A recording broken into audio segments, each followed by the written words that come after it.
appeared before the Congressional Committee to tell what I knew of activities which might lead to an attempt to set up a fascist dictatorship. The potential for the disastrous rise of misplaced power exists and will persist. The very word secrecy is repugnant in a free and open society. And we are, as a people, inherently and historically opposed to secret societies, to secret oaths, and to secret proceedings. President Bush signed a formal agreement that will end the United States as we know it. And he took the step without approval from either the U.S. Congress or the people of the United States. The secret organizations of the world power elite are no longer secret. It's known as the Bilderberg Group. Could their objective be world domination? I'm Jim Tucker. I've chased Bilderberg for 30 years. I'll never give up the chase. Bilderberg plan for the whole world is nothing less than world government. I'm not comfortable with that at all. Who elected these guys to run the planet? They are the elitists. They feel they should run the world for their own selfish interests. Now we can see a new world coming into view. A world in which there is the very real prospect of a new world order. Bilderberg is making great progress toward a world government, and only an educated, informed public can stop them in their tracks. David Rockefeller admits in his own memoirs that he wants to destroy the United States. Right. He's a traitor. It's good to be back at the Council on Foreign Relations. As Pete mentioned, I've been a member for a long time and was actually a director for some period of time. I never mentioned that when I was campaigning for re-election back home in Wyoming. Let us never tolerate outrageous conspiracy theories.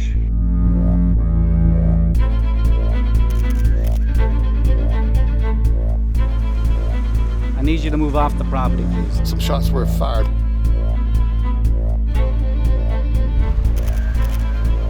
There's Bilderbergers right there. The Trans-Texas Corridor is a vital part because we stop here in Texas, we stop the New World Order right here in Texas. This thing started here. And to save this country, we kill this damn thing here.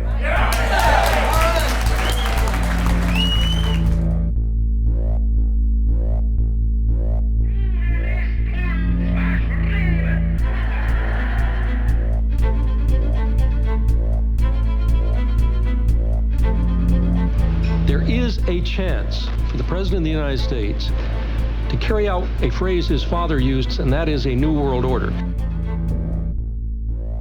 Your New World Order will fall. Humanity will defeat you. The answer to 1984 is 1776.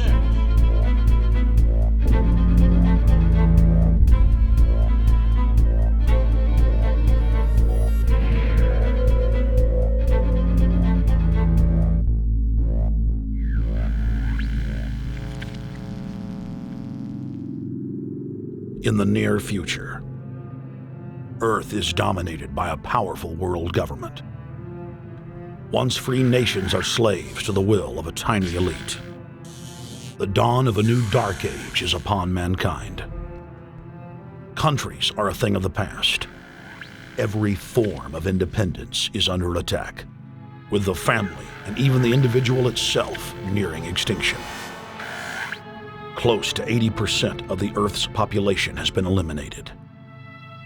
The remnants of a once free humanity are forced to live within highly controlled, compact, prison-like cities. Travel is highly restricted. Superhighways connect the megacities and keep the population from entering into unauthorized zones. No human activity is private. AI supercomputers chronicle and categorize every action. A prison planet dominated by a ruthless gang of control freaks whose power can never be challenged. This is the vision of the global elite, their goal. A program of total dehumanization where the science of tyranny is law. A worldwide control grid designed to ensure the overlord's monopoly of power forever. Our species will be condemned to this nightmare future unless the masses are awakened to the New World Order master plan and mobilized to defeat it. Erected by a secretive group, the Georgia Guidestones are a testament to the elite's plan for a world religion, global laws, with a global court and army to enforce it. And set in stone, it is written that the population never rise above 500 million.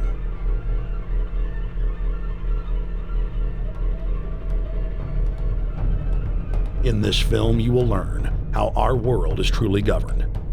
You will see how highly secretive roundtable groups interlock to form a global intelligence network. This group has been steering planetary affairs for hundreds of years. Now, in the final stage, they prepare for open world government. A goal tyrants throughout history have lusted after. Dr. Michael Kaufman is a published ecologist specializing in ecosystem research, forest ecology, and ecosystem classification. Dr. Kaufman played a key role in blocking the ratification of the Convention on Biological Diversity in the U.S. Senate. The concept of a New World Order has been around for centuries. It's been receiving tremendous play over the last half of the 20th century.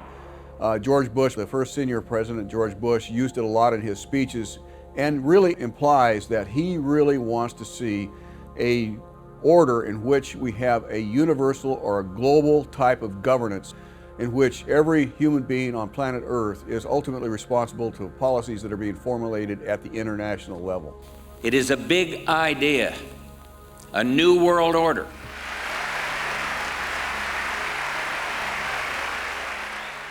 President Bush said that the New World Order was in tune, and that's what they were working for. The UN is part of that government. They're working right now very significantly for a North American Union. That's why there's a lot of people in Washington that don't care too much about our borders. They have a philosophic belief that national sovereignty is not important. It's also the reason I have made very strong suggestion that we need not be in the United Nations for our national security.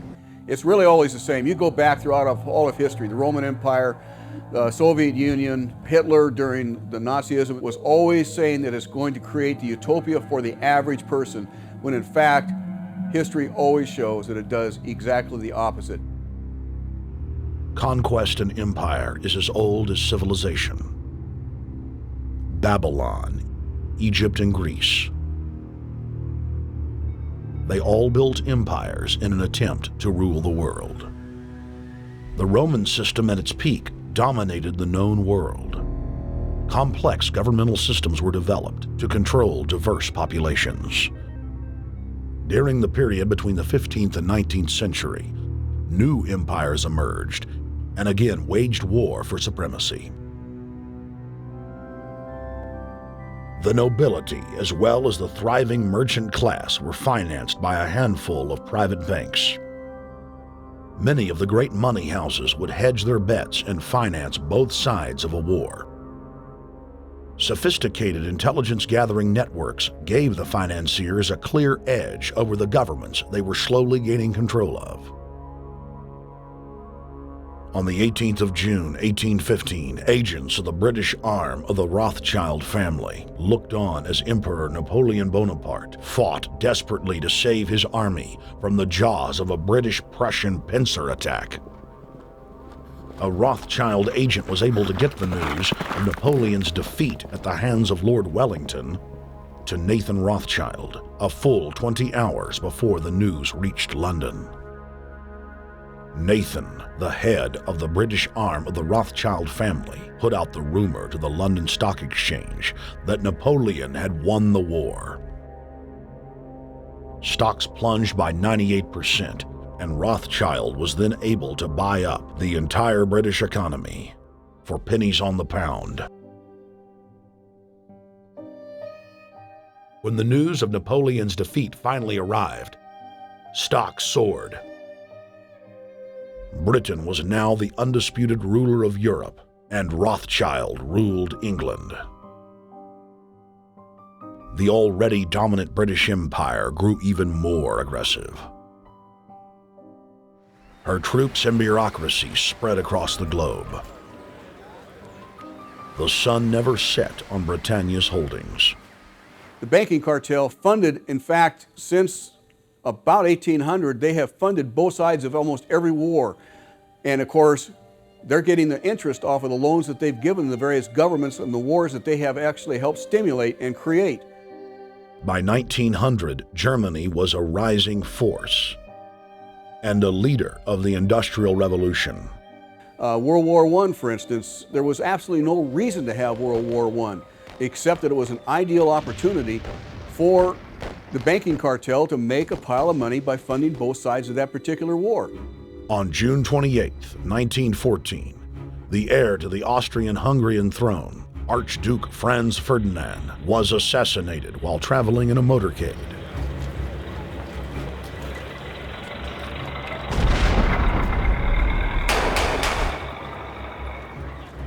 The Black Hand, a Serbian secret society with connections to French and British intelligence, took credit.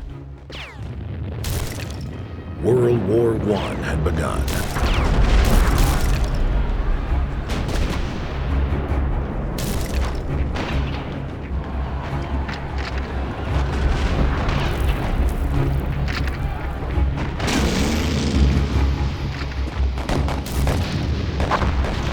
Armaments companies financed by Rothschild-controlled banks in Germany, France, England, and Austria bankrolled all the factions.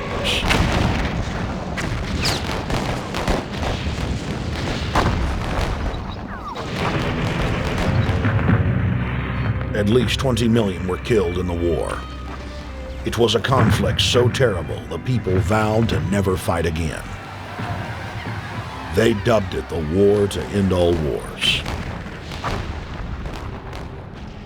Question is, why did they want war? Well, first of all, is money and power. But secondly, they wanted to create the League of Nations. They had this in their plans all along, and as a consequence, once the war was over or about to be over, they began to formulate this idea of a League of Nations so this would never ever happen again. Hundreds of years of practice made the British experts at hiding their empire behind puppet governments and councils. In the name of stopping all future conflicts, they proposed that countries would join a League of Nations. Their true intention was for the League to serve as a framework for world government. President Woodrow Wilson, who had spearheaded the establishment of the private Federal Reserve System in the United States in 1913, strongly supported the establishment of the League of Nations. Woodrow Wilson was a very naive president. He was basically a college professor that was grafted into this whole system. The League convened in Paris in 1919, but many nations recognized it as a threat to their sovereignty and refused to join. Frustrated by the U.S. Congress blocking the League of Nations, British intelligence, with the help of the Rockefeller family, set up the Council on Foreign Relations in New York City in 1921. The Council recruited the best and brightest of American life to support the growth of the Anglo-American Empire. The CFR's stated mission is to abolish all nation-states in favor of an all-powerful world government administered by a tiny elite. By 1930, the promoters of world government had split into two interlocking camps: the Fabian socialists centered in London, and the fascists based in Italy and Germany. National Socialism will use its own revolution for establishing a new world order. Adolf Hitler. Supporters of the fascists in the United States and England believed that the military should be used to quickly transform the world into a new world order, while the more sophisticated practitioners of globalism stated that incrementalism was the sure path to world domination. Congressional Medal of Honor winner Major General Smedley Butler went public in 1934, exposing an attempt by the robber barons to launch a military overthrow of the United States. The war hero testified to the McCormick-Dickstein Committee in Congress that some of the most powerful men in America had tried to recruit him to lead a military coup so they could set up National Socialism in the United States.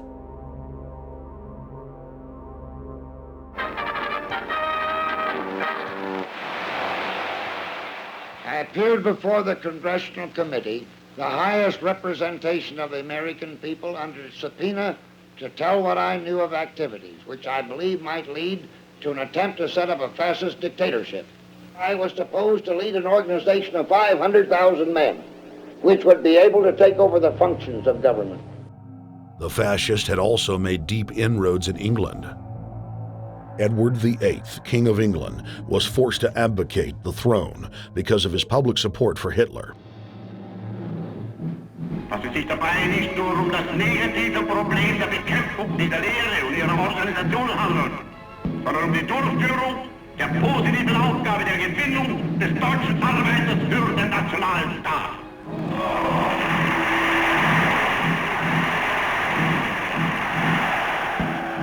Though the German-led fascist camp was strong, the Fabian Socialist Bloc was able to maintain control of the U.S., Russia, and England.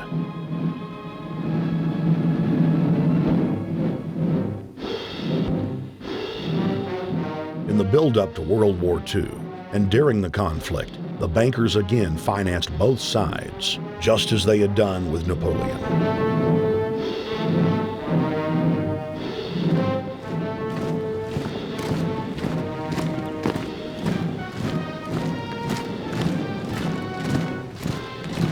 With the rise and fall of the Third Reich, Europe lay in ruins.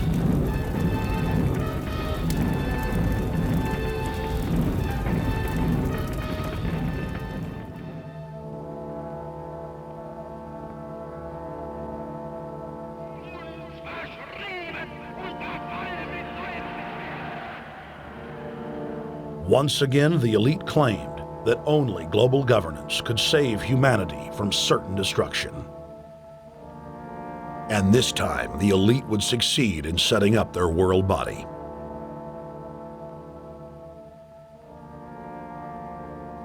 In April of 1945, at the Presidio Naval Base in San Francisco, the United Nations was founded by the victors of World War II. The United Nations complex was then built in New York City on land donated by John D. Rockefeller. Shortly after the elite established the United Nations as their base in the United States, the newly formed World Council quickly began work on the next phase in their plan, the incremental formation of continental superstates. The first step in their trilateral plan was the creation of the European Union. Unifying Europe had been tried many times and was extremely unpopular. Where Napoleon and Hitler had failed to accomplish their goals using force, the globalists would succeed using stealth. The British spearheaded the formation of the Council of Europe on May 5, 1949. The Treaty of London claimed to only establish trade ties between European nations, like NAFTA or GATT in North America. Its true intention was the formation of a European superstate.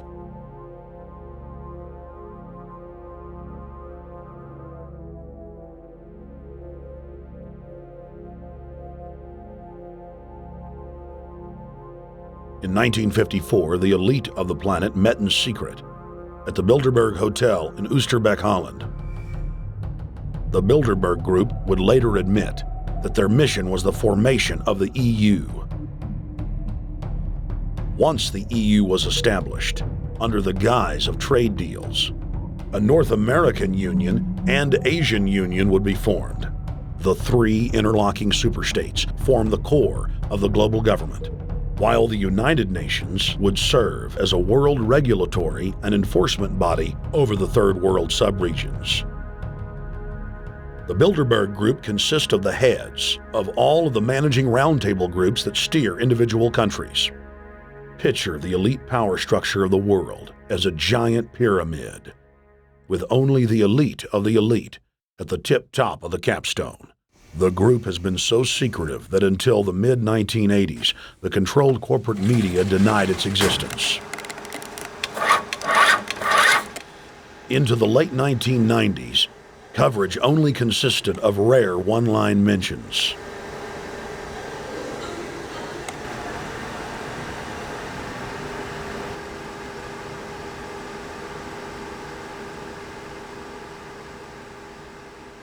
With the rise of the alternative media, their stranglehold on information has begun to slip. On the outskirts of the national capital today, black limousines with darkened windows converged on a hotel where private security guards imposed ironclad control. The limos carried royalty, political power brokers, and industrial titans to a secret meeting that will last all weekend. It's known as the Bilderberg Group. Could their objective be world domination? Every 4 years, Bilderberg meets in North America, and in June of 2006, we decided to travel to Ottawa, the capital of Canada. The site of Bilderberg.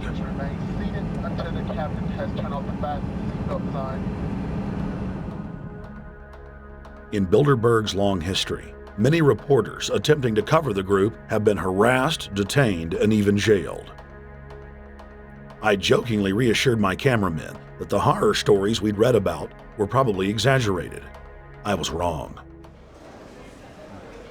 We know reporters get detained at airports, people aren't let in. We know people get sent to the jailhouse for 3 or 4 hours. It happens every time. Well, it happened to Alex Jones this time. They admitted Bilderberg that they've had pressure put on them by the government to heighten security, and that's why all this happened. Yes, I was told that by 2 separate people. They scoured our records for hours yesterday and hours today, trying to find something on us, and of course there was nothing. It was just scary. I mean, I've been all over the world, and I've never seen anything like this. It was like hours of humiliation. And they said, "What are you here for?" And I said, "Well, I'm here to, cover the media, covering a political event. I hope to talk to some members of Parliament." I was answering all the questions. It was clear I wasn't a threat. It was clear I didn't have any criminal record. It was clear I was press. It was clear I was coming to interview people. They were going to deny me. They told me earlier that I was probably going to be denied, and then you guys showed up, and everything changed. So what's your plan now? My plan is to go out and try to interview Jim Tucker, to try to go down to the Bilderberg Group and maybe catch some of them still arriving, and try to still make a documentary.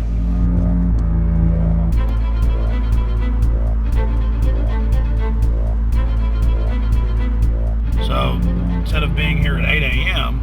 in the morning when the Bilderberg Group attendees, the 100 elite of the planet, start showing up, we're going to be getting here about 3:30 or so, and we'll see if we can catch any of the elites coming in.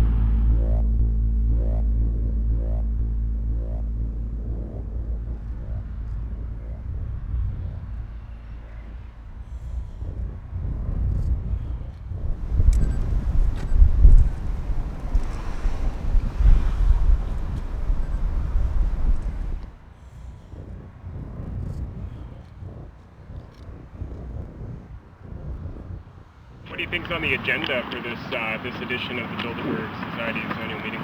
They're debating the attack on Iran. They're talking about how to take out Hugo Chavez. They're talking about how to get their American Union in that destroys Canadian, U.S., and Mexican sovereignty. So we're talking about the death of Canada is what's happening in there right now. The death of your sovereignty is happening in there right now. CNN has even reported that these individuals have put out the policy reports through the Council on Foreign Relations that writes their scholarly white papers to end the United States, to end Canada, and to end Mexico.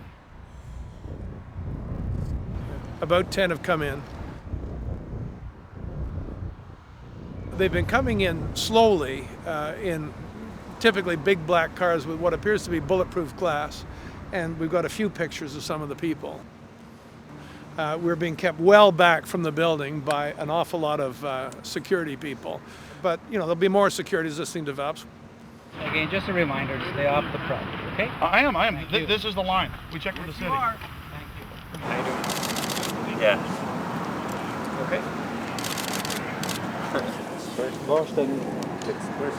The ex-president of Ireland? Maybe? Okay. Danny will know. I came here from upstate New York. I booked a room way in advance. When I checked in at 10 o'clock at night, they told me I had to be out at 8:30 in the morning. And so, of course, I complied to what they wanted. I wasn't happy about it because I had been tired. I drove quite a long way.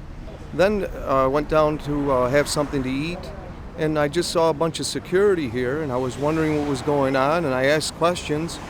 And they said they were having a wedding or they were having some sort of reception. So I decided to ask a couple more questions because I thought it was kind of weird. And then I saw them from my hotel window. They were in the back with flashlights looking at the trees, looking up through the trees, and they were also in front of the hotel combing. It looked like combing the hotel. So I kind of was wondering what was going on, and I left. I got up this morning, I checked out, and then the fellow that I spoke with, the last fellow I spoke with, said, well, you'll know all about it in the newspaper. Well, I didn't have to wait because there was a group of people out here telling me everything that was going on.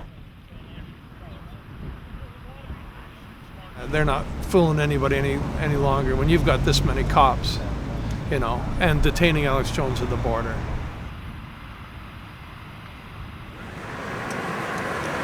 Get them on both sides. Yeah, you crook. Yeah, you're gonna go to jail like Ken Lay. Oh yeah, there's one right there. Hi. Hey, we're not your property. We're not your slaves. We're gonna defeat the New World Order. The New World Order is gonna be defeated. You realize that? I'm glad you do. Always does throughout history.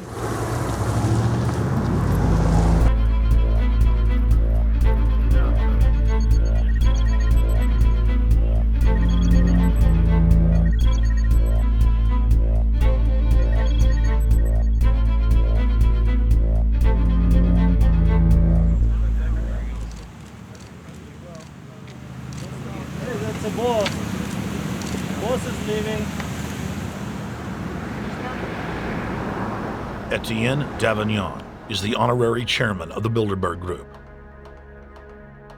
as well as the head of its steering committee. The committee he heads selects and invites each year's attendees.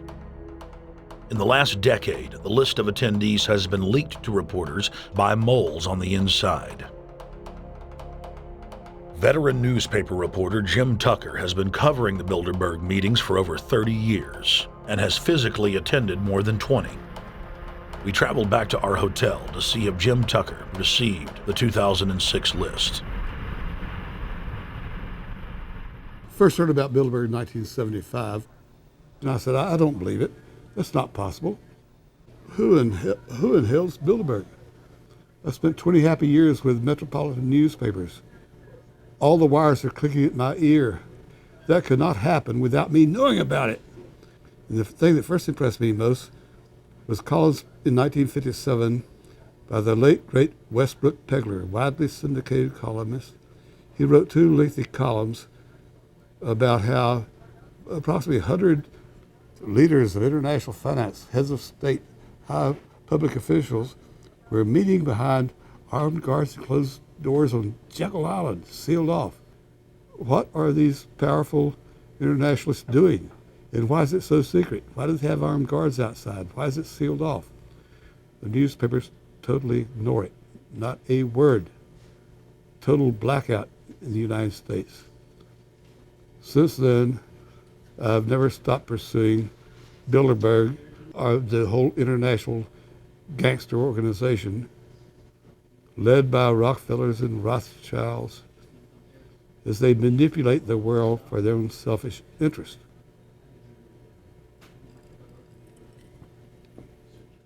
Jim, you've been waiting on the list. You normally get it on the first day. You haven't gotten it. We're told it might come in today. How important is that list? It's absolutely essential, although identifying people outside, as we always do, is important too, to find out who is not on their own list. In recent years, someone from Europe has sent a machine copy with a letterhead and so forth without identifying himself. So far, I haven't heard from him.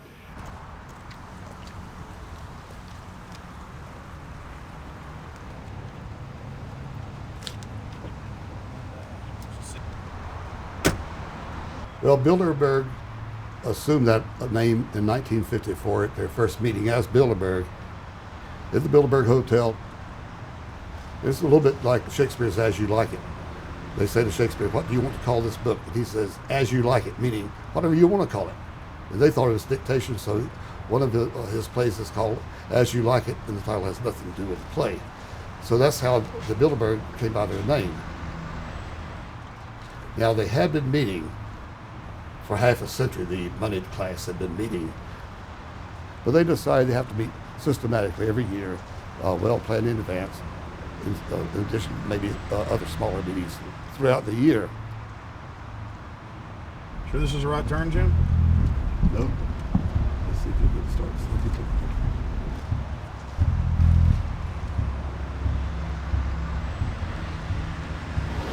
This is the global government. They are setting the world agenda. Inside right now, they're deciding on whether or not there will be a war with Iran. They're deciding whether or not taxes will increase, whether oil prices will be suppressed or increased. There's much more on the agenda that we'll be finding out in the fullness of time. But those are 3 items that are heavy on their list this year.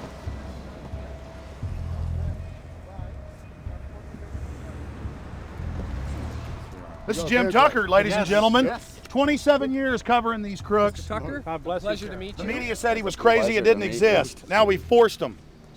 120 of the world's most powerful men, heads of state from Europe, high officials of the United States government, Treasury, White House, state, defense. They're setting the world agenda now. The reason they want secrecy is because they're doing evil. Evil is done under the cover of darkness. Good works are done in the sunshine.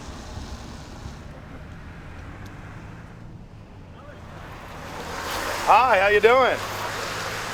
Good. Get off the property, please. Well, Jim has some questions for you. I need you to move off the property, please. Okay. Private property. Sure. It's a public sidewalk. Oh, yeah, we are cooperating. Thank you. Right onto the sidewalk. Yeah, there's no implication that we aren't cooperating. Right onto the sidewalk and stay there, please. Sure, yeah, thank you. Great. Jim has some questions for you. Again, I need you to stay right on the sidewalk. Yeah. Thank you very much. We actually checked with the city. The property line's actually right here. Also, that's good. Property line's actually right here.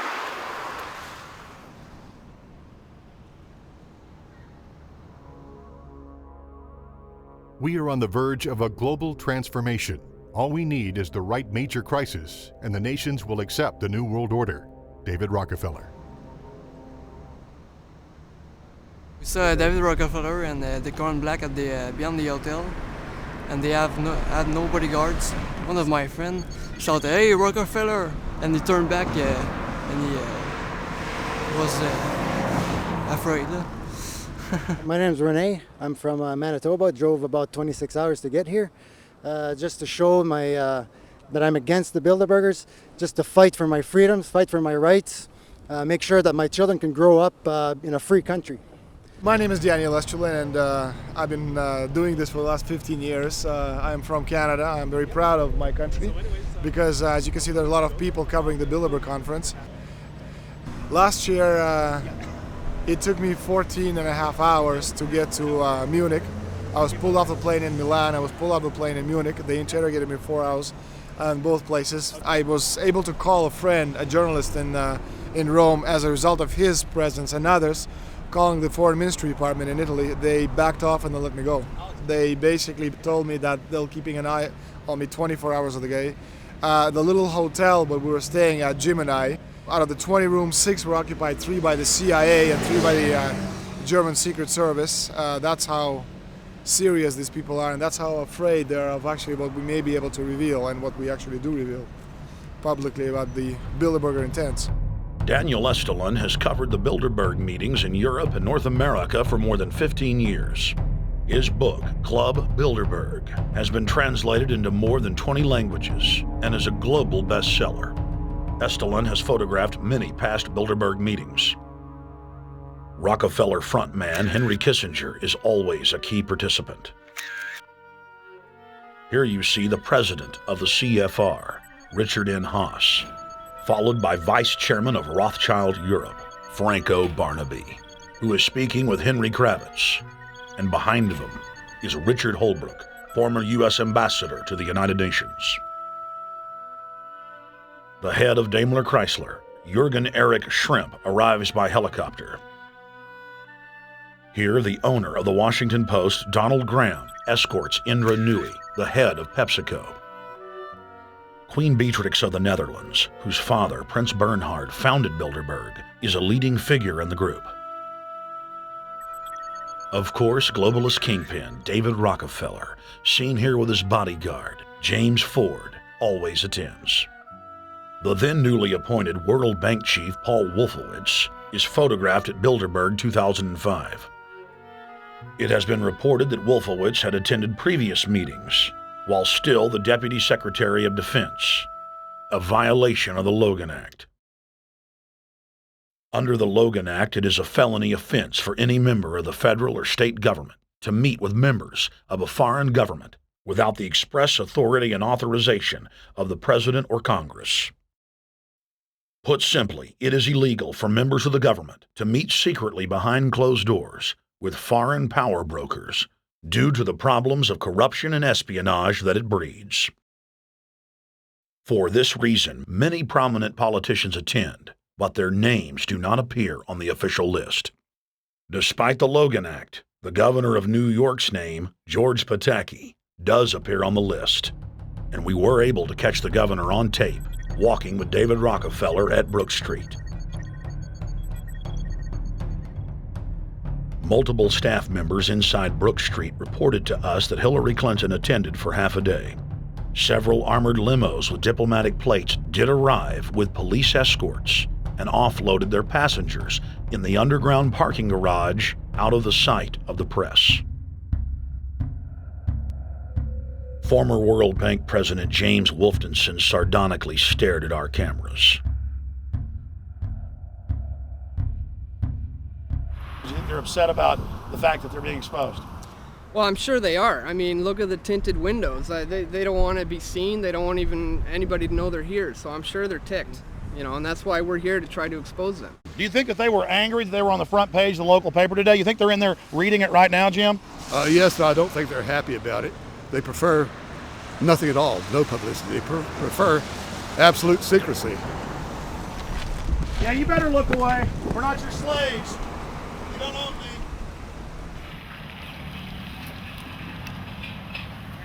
Did you get a list of the attendees and everything, or not?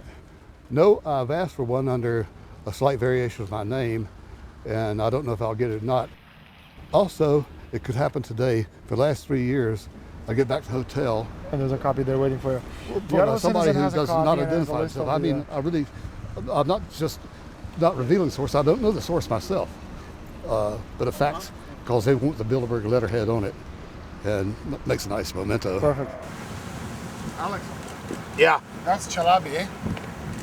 You think Chalabi? No, I don't think. I know. It looked like Chalabi. I knew it was a fat guy. Yeah. That was Ahmed Chalabi? Yeah. Oh my God. Then they're really going to attack Iran. Because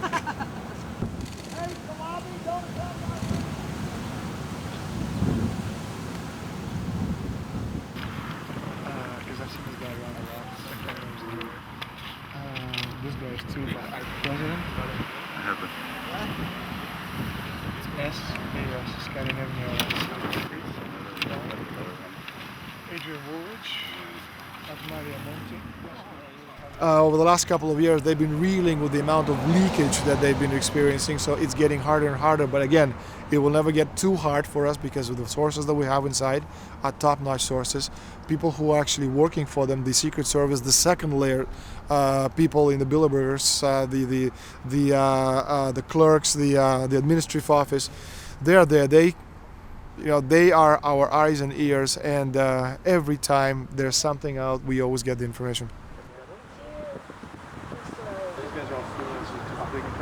That's Francisco Pinto Balsamao. I think that's the Queen. It's the Queen. Oh my God, you can't kiss her ears. You see her? Yes. Oh my God. The Queen of Holland.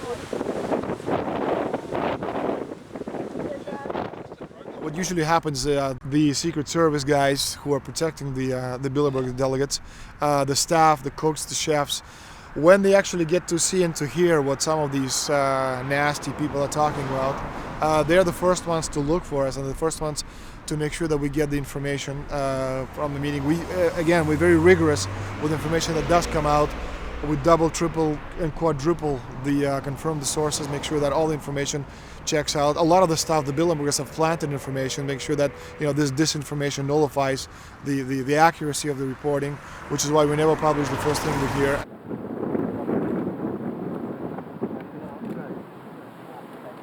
Oh.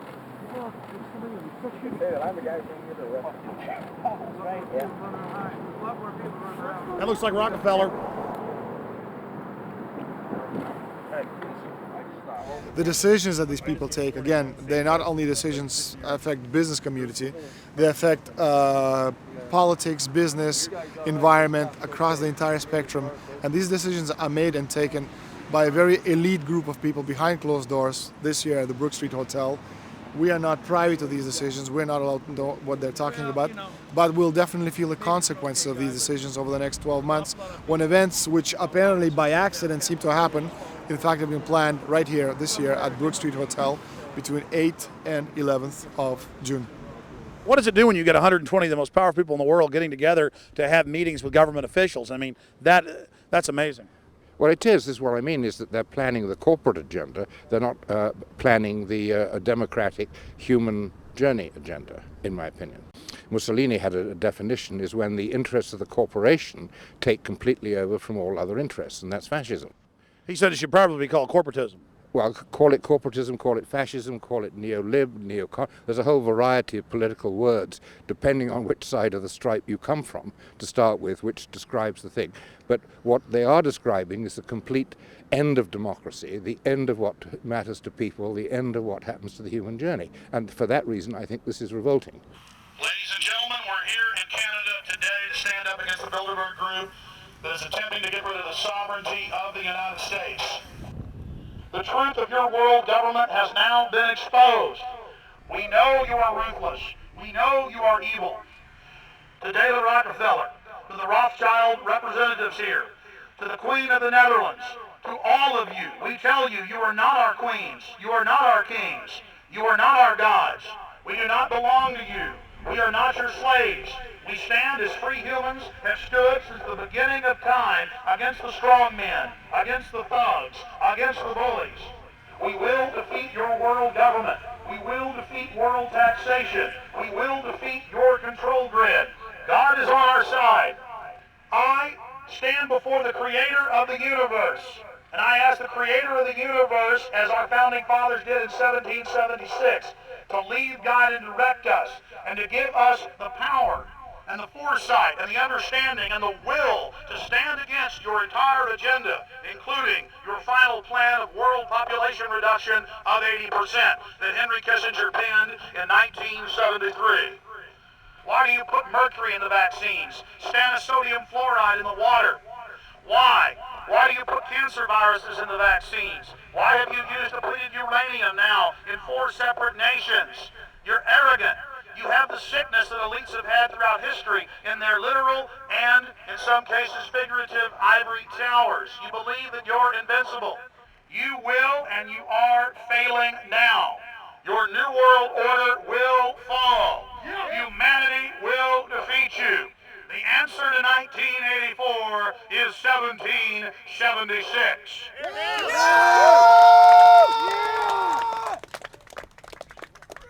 Bilderberg is an elite organization, and the way it works, the protocol of the meetings is the staff, after they're vetted out, they're told exactly how they're supposed to behave themselves, meaning that they can never address the attendees, they can never speak to them unless they're spoken to first, they can never look them in the eye. They have to approach them from the right side, the people who are right-handed, and from the left side, the people who are left-handed. They can never look them straight on. And needless to say, all the information that is being spoken during the conferences is under no circumstances allowed to come out. That's what they're told. They're threatened with not being able to find another job anywhere in the sector if they reveal any information to the press.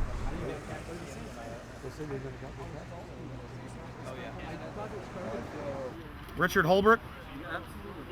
Ambassador Richard Holbrooke thought the peasantry wouldn't recognize him if he took a stroll off the grounds of Brook Street.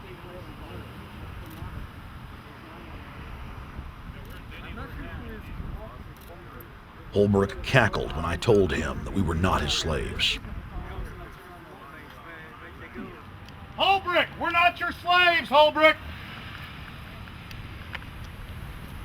We're not your slaves.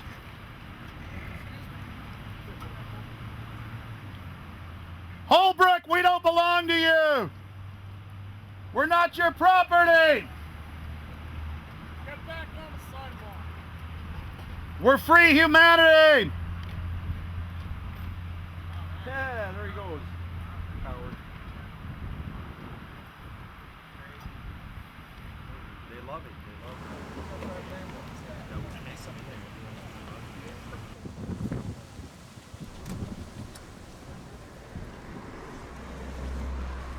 Okay, we're going to be going around the back here, guys. Hey guys, how you doing?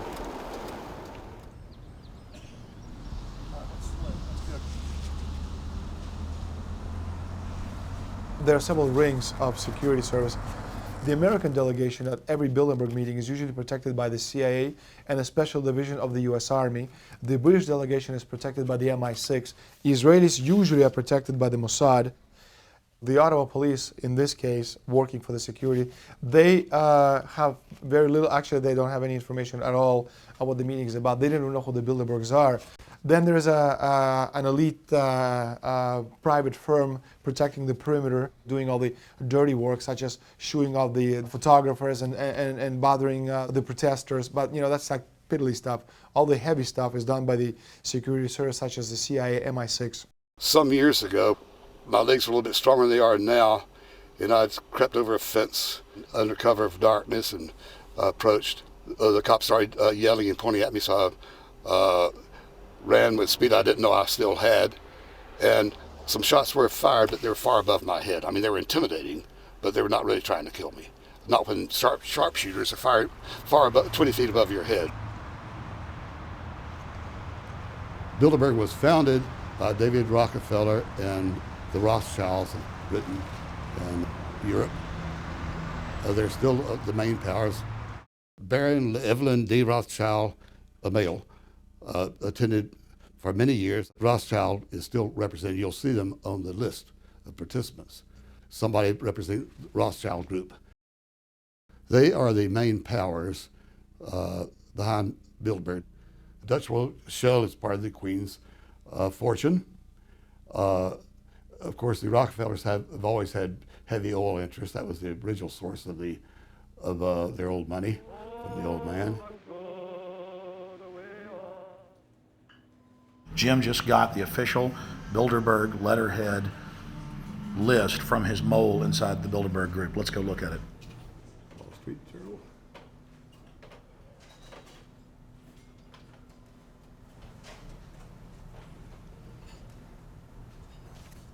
So Jim, you got the list. Yeah. Did we identify Wolfowitz as being here because he's not on the list? No, we positively identified Wolfenson. Yeah, he's on the list. Yeah, there's Wolfenson right there, James Wolfenson. But aren't there always people who aren't listed? Yep. Over the years, we've identified like sometimes one, sometimes three people who are not on their own list who have attended. Now, I think what is very difficult for most people to understand is how such a small group of 125 men and a few women control a population base of 6 billion people. Actually, it's much easier than you think. These people work on what I call systemic methodology, meaning that you take a pie, just imagine you take an apple pie and you slice this apple pie into lots of very small pieces, and you put in front of each one of these pieces your men or women of trust. And by controlling this individual, you control an entire organization. For example, if you take Paul Wolfowitz, who runs the World Bank, through him you can control the entire organization. You don't need to control what the dishwasher or the toilet cleaner thinks or does or believes in. You just need to control what he does and what he believes in, and what he does will permeate the entire organization. And that's how you control, with a very, very small power base, an entire global population of 6 billion people. Bilderberg is making great progress toward a world government. They have created a superstate in Europe called the European Union. They are intent on creating a Western Hemisphere Union called the American Union. NAFTA is to be expanded into every country in this hemisphere. As NAFTA expands, it will take on the role of the American Union. And only an educated, informed public can stop them in their tracks. We went into downtown Ottawa and talked to locals to learn if they were aware of the elite meeting in their city.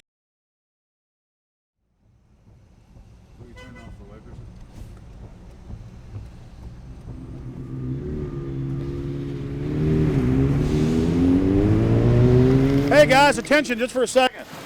I just need to tell you that a group just met here in Canada and they're trying to get rid of your sovereignty, merging you with the U.S. and Mexico. See, it's not funny, I'm serious. And your news isn't going to tell you about this. This is deadly serious, so I'm just letting you know and I'm telling you about it. As they say, they are the guys that run the world. They make the decisions for and we just carry it out. Sir, did you hear about the Bilderberg Group meeting here in town, the 120 most elite people in the world? No. Hey, did you know that the elite's meeting here in town right now? Have you heard about it? The 120 crime bosses? None of you have heard of it. None of you guys have heard of the Bilderberg Group? They're meeting right now. In the city, around 10% of the people were aware of the New World Order agenda. When we traveled to Parliament, close to half of the people we randomly spoke to were informed.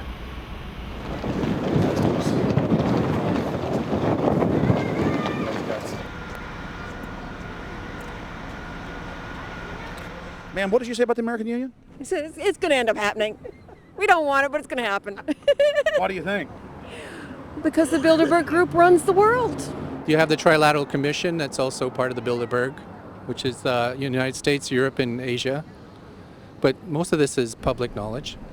Nobody wants to believe that there are conspiracies, that world leaders are already elected before they're voted on. So here we know that Bernard Lord is part of the outer circle. I was surprised to read that Harper addressed the group in 2003 because my understanding was nobody gets into politics without becoming part of the Bilderberg Group. And then you find out afterwards that that is the case, that they have... Well, Bill Clinton went there in 91, George Bush Sr. back in like 85. And Blair, same thing. Who we think that we're electing as leaders have already been pre-picked for us, whether it's liberal or a conservative. They're already part of the group. They own all the horses in the race. They own the horses, and I understand that, for example, in the United States, it's a one-party system with two factions, though you think it's two different parties. Oh, it is, yeah. So it's like Bill Clinton constantly vacations with the Bushes, and they call him their son, and they actually staged all that in '92, and all that's come out. It's just all staged. They're not going to let trillions of dollars slip through their hands. The good news is people are waking up, though. When you read human history, when you study it, all you see is elites trying to dominate, subterfuge, Machiavellian backstabbing, and somehow in the last 50 years they convinced Westerners that the government's fine, can do no wrong, trust them. How did this happen? It's easy to lead sheep. I mean, people just follow. They don't want to believe these things will happen. No way, we'll just follow along with the norm. That's all. It's just makes it easier for everyone. What's your view on losing Canada's sovereignty? I like this country to stay as it is, and I love the United States to be there. Back in Austin, the capital of Texas, the public was frighteningly unaware of the nation's peril.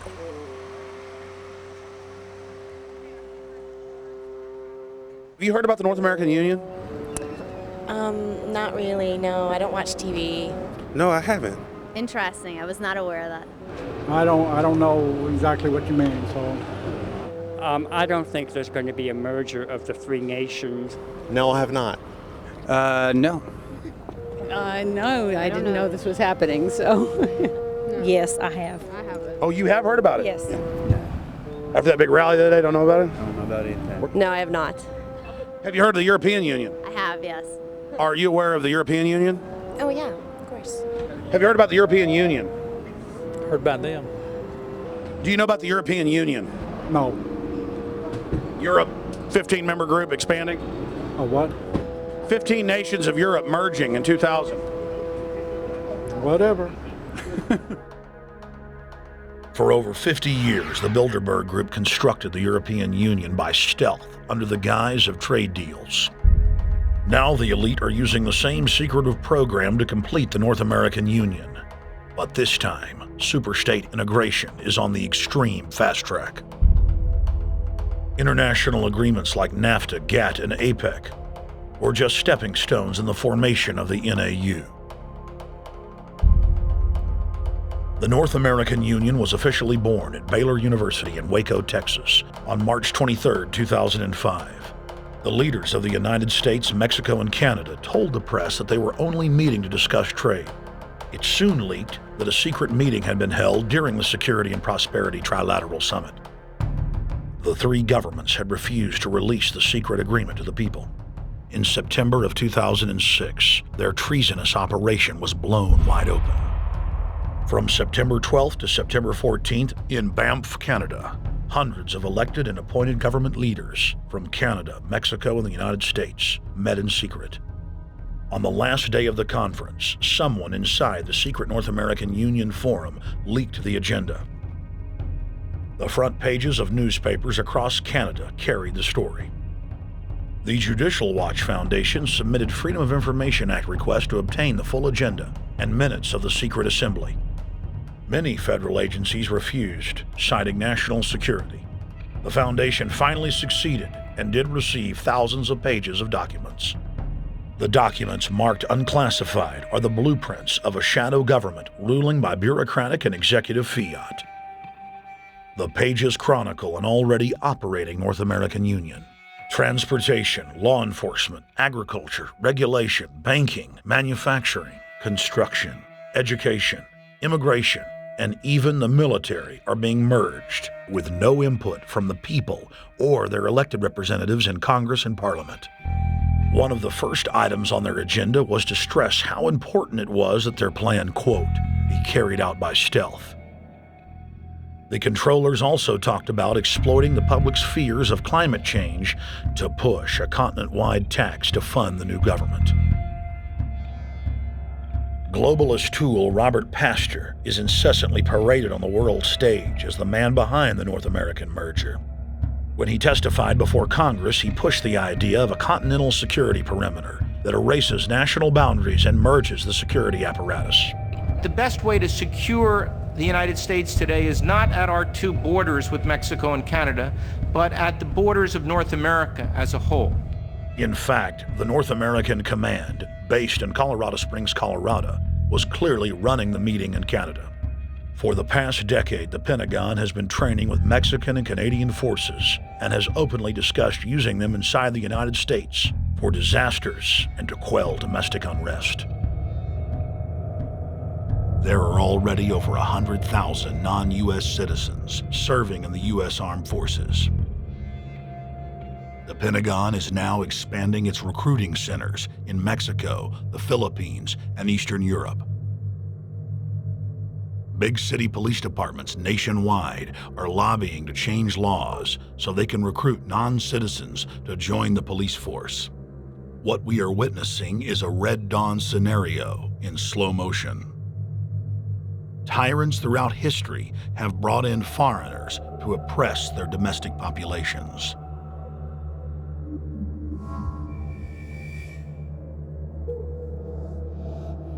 When their coup by stealth was exposed, the three governments went into damage control mode.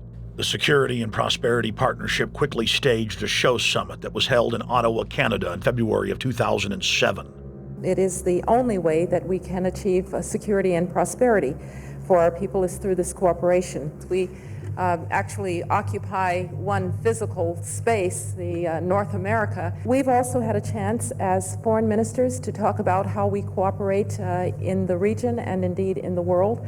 Protesters who were upset about losing their countries and freedoms were not tolerated. A couple of weeks ago, an Al-Qaeda supposed whatsoever. The Security and Prosperity Partnership has been signed without any sort of parliamentary debate. Globalist publications have been open with their frustration that the population has not bought their latest PR stunt. As integration inside the European and American unions accelerates, the superstates themselves are being merged. On April 30th, 2007, a summit was held at the White House. The Security and Prosperity Partnership's secretive approach had alarmed the public. So this time, President Bush, German Chancellor Merkel, and EU Commission President Barroso hid their treachery in plain sight. Thank the Chancellor and Josie very much for the transatlantic economic integration plan. And for that too, we need to develop a common market, common standards. So this is indeed a very important agreement, An agreement that also brings with it a transatlantic economic council to be a permanent body with senior people on both sides of the Atlantic that will look at all those issues in a concrete manner, in which way we can make it move forward. The BBC reported that the US and EU had agreed on a single market. By announcing a new economic community integration, they were simply repeating what had been done in America and the EU on a larger scale. The accord states that the two blocs will aggressively push regulatory convergence in more than 35 areas, from financial services, intellectual property, military, education, mergers and acquisitions. They also agreed to jointly push a global carbon tax. We recognize that we have a problem with greenhouse gases. We agree there is a global threat, it's a serious threat. We agree there is the need to establish a limit to greenhouse gases. We need to discuss the possible pricing of CO2. How can we translate this into a market economic compatible scheme? We have agreed to establish a high-level group, a forum. This EU-US result is translated into the G8, debated together with the outreach countries, China, South Africa, Brazil, among others, and India. A global solution to a global problem. If Bilderberg succeeds, America falls. All the victimized countries lose their sovereignty. Bilderberg is not a person, it's not an idea, it's an ideal, a very powerful group of people working together and from the positions of ultimate and absolute power, destroying every constitution on earth, no matter how powerful the constitution of the nation is. That's what these people do. The African Union arose out of the African Economic Community, set up in the early 1980s. The African Union is financed by a consortium of international bodies, governments, and corporations. The African Union Army serves as an enforcement arm for the New World Order's exploitation of Africa. In Asia, APEC and ASEAN have announced plans to form the Asian Union, consisting of Asian and Pacific nations, having more than 3 billion people within its borders. APEC will become the Asian Pacific Union, and the world is to be divided into 3 great regions for the administrative convenience of the world government in which the UN is to evolve. As the unions form individually, they are simultaneously merged to form the first planetary government. They're trying to destroy every nation on earth which is trying to promote progress, because these people basically they are landowners. They don't need progress because they control the land. If you take the most powerful man in London, the people who belong to the Council and the Committee of 300, who belong to the Bilderbergers, the British royalty, the Guelphs, the black nobility of Venice and Genoa, these people they're landowners.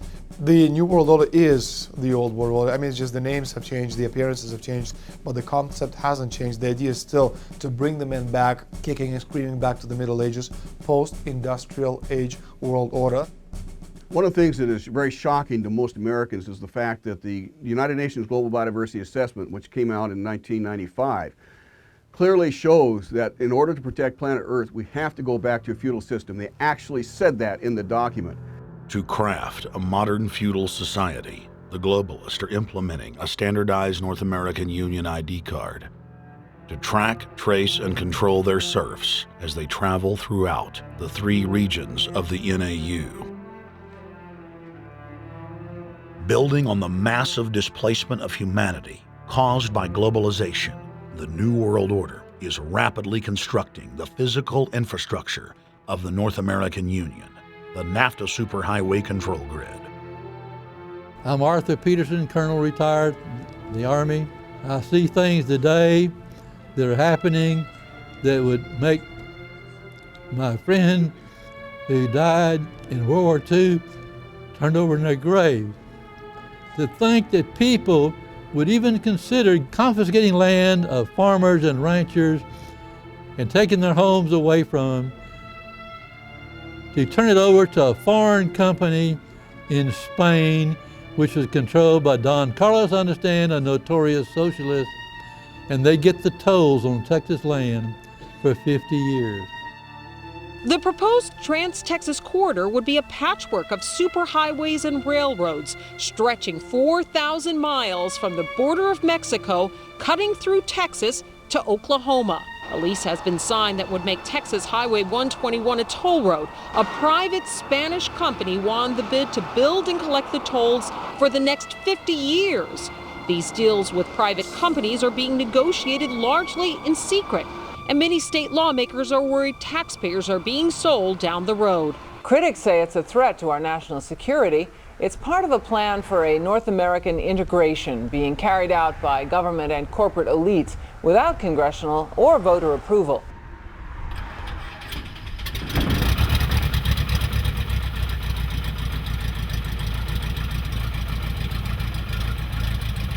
We took to the air over central Texas to get a bird's eye view of the Trans-Texas Corridor, which is under construction and will form the heart of the Trans-NAFTA superhighway system.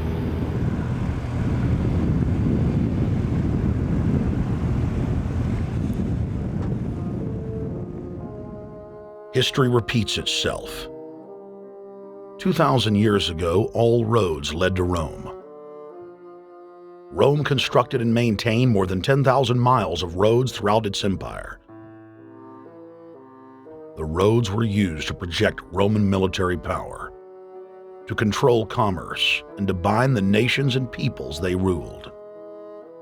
Rome also demanded tribute.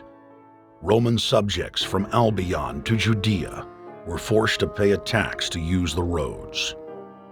The Romans would then use the tax to dominate their subjects. Today's superhighways are a powerful tool in the globalist arsenal. They are instrumental in tearing down national borders and merging nation-states into larger confederations. Foreign governments and corporations are predatorily seizing infrastructure across North America, but nowhere has their attack been greater than in Texas. Texas is the front line. Over 8,000 miles of existing roads and land are being handed over to government-backed foreign companies. Foreign companies buy the legislators, who then turn over complete control to the same foreigners who finance their campaigns. Government power is then illegally transferred to unelected quasi-governmental regional boards that circumvent local governments and the will of the people. The next stage of this world government plan is to have a transportation control, and that is called the NAFTA superhighway, or in Texas called the Trans-Texas Corridor. It confiscates 584,000 acres of land to be transferred into control of a Spanish company which will collect tolls in Texas for the next 50 years, and there's no limit in the amount of tolls that can be collected. More than 80 federal and state highways have been designated as international arteries. The I-35 NAFTA corridor starts deep inside Mexico and travels through the middle of the United States and ends in central Canada. Container ships from Asia dump their cargo on the Pacific side of Mexico. It then travels duty-free by rail to the new Kansas City inland port, now considered sovereign soil of Mexico, in the heart of the United States. Under international agreements, predominantly foreign companies are placing tolls on already existing paid-for roads. Federal, state, and corporate documents show that they will then use the revenue raised to build up the transportation infrastructure of Mexico, not the United States or Canada, so foreign-made products can pour in even faster from Mexico. Revenues raised will also be used to fund the fledgling North American Union and its growing bureaucracy. Bottom line, they're using our own money to enslave us. First of all, they're proposing a North American tribunal, which would be similar to what we have in Chapter 11 of the NAFTA agreement, which is trumped by international law. The U.S. Supreme Court and our Constitution could potentially be rendered invalid, and what we would have is new North American business law that would trump what we have here in the United States. What is also interesting to note that the NAFTA headquarters is in Mexico and controls the United States trade and rules against the United States Congress, and no one seems to challenge it. it's very probable and probably inevitable that our right to bear arms would be challenged in a North American court. So this is just an example of what's happening and what's being proposed. We want to keep our trial by jury system. We want to keep our right to keep and bear arms. We want a system where we have a Supreme Court and not have a tribunal that will be superior to the Supreme Court. In 2005, Cintra, a Spanish-owned company, signed a secret agreement with the Texas Department of Transportation to erect toll roads on existing roads and to toll new roads that were completely paid for by tax dollars. There are people, believe it or not, in Texas who don't know what the Trans-Texas Corridor is. TTC 69, which they'll have the environmental hearing starting this spring on, runs through my part of the state. And there are people over there who have no idea what's fixing to come in their backyard. TxDOT, an unelected state agency, claimed that the agreement with the foreign company was even secret from the Texas legislature. When the truth came out, newspapers across the state called for heads to roll politically. Cintra's response was to have its Australian subsidiary make its first U.S. newspaper buy. Every newspaper they bought was along branches of the Trans-Texas Corridor and had been critical of the toll road plan. The cost of 40 or 50 newspapers is nothing compared to the profits that'll be made. Just Phase 1 alone of the state toll road plan is estimated to raise more than $200 billion in just the first 15 years. And Texas is only a small part of the global panorama. A combine of transnational companies is aggressively consolidating public finance infrastructure worldwide, and the same interests are erecting a world government according to their rules. A literal wonderland of corporate corruption, where governments simply act as vacuum cleaners, sucking up the wealth and resources of the middle class and transferring it to offshore bank accounts, leaving behind a cultural and economic wasteland of easily managed slaves. The whole purpose about the North American Free Trade Agreement is not about trade, it's about control. Control of people. CAFTA is even worse. Control of people. It's not about trade, it's subsidized trade with taxpayers' funds. This thing started here. And to save this country, we kill this damn thing here. To stop it here in Texas, we stop the new world order right here in Texas. Polls consistently show that over 90% of the people are against the NAFTA highway systems and its toll roads. As the people learned of the threat, they got angry and took action. Our ranch is part of the original Spanish land grant, and I would love to not have to give it back to Spain.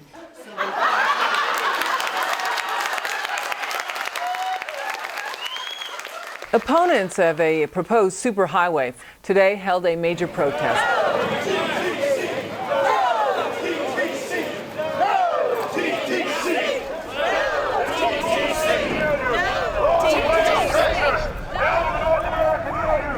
A majority of Texas counties have voted to resist the plan for a North American union and have vowed to block the construction of its infrastructure.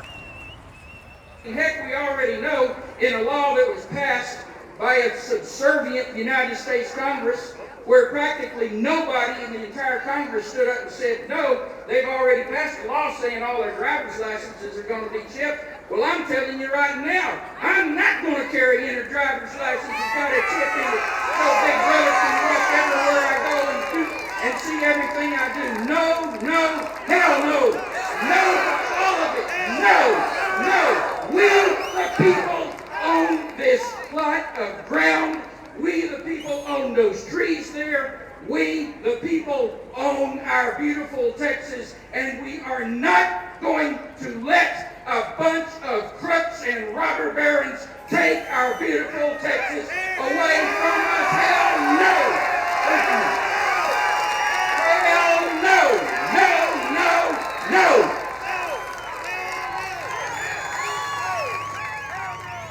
RFID tracker chips embedded in state inspection stickers and toll tags are already being used to track the population. The new system is also meant to control growth and steer development through so-called smart growth. Smart growth, which is nothing more than an effort to bring control into the cities. You have the rewilding of America and the Wildlands Project, the Convention on Biological Diversity, which is to control our rural population. Toll roads on interstate highways nationwide are walling off exit ramps to small towns and rural communities, and are creating ghost towns by design. This trend is accelerating under the NAFTA highway system and is meant to rewild more than half the country. All of these things are designed to bring more and more control to bureaucracies rather than to the independent individual, the sovereign individual of this nation. What brought me into this whole discussion was the fact that while I was doing this multi-million-dollar research effort in the 1980s and early 1990s, I became aware of an agenda basically to lock up one half of the United States into wilderness corridors and reserves. What's called the Wildlands Project, but it was also a key cornerstone of the United Nations Convention on Biological Diversity. It was during that study in which I began to realize that this was not an effort to protect the environment, but an effort to control you and I. They were dividing the United States up into little compartments in which they would rip out roads, which they would rip out whole communities and put them back in the wilderness. The federal highway system was designed by Pentagon war planners in the 1950s to serve as a rapid deployment conduit to move ground forces for the defense of the United States during invasion. The unconstitutional Northern Command is now using the highway system as a force projection matrix to dominate populations across the United States.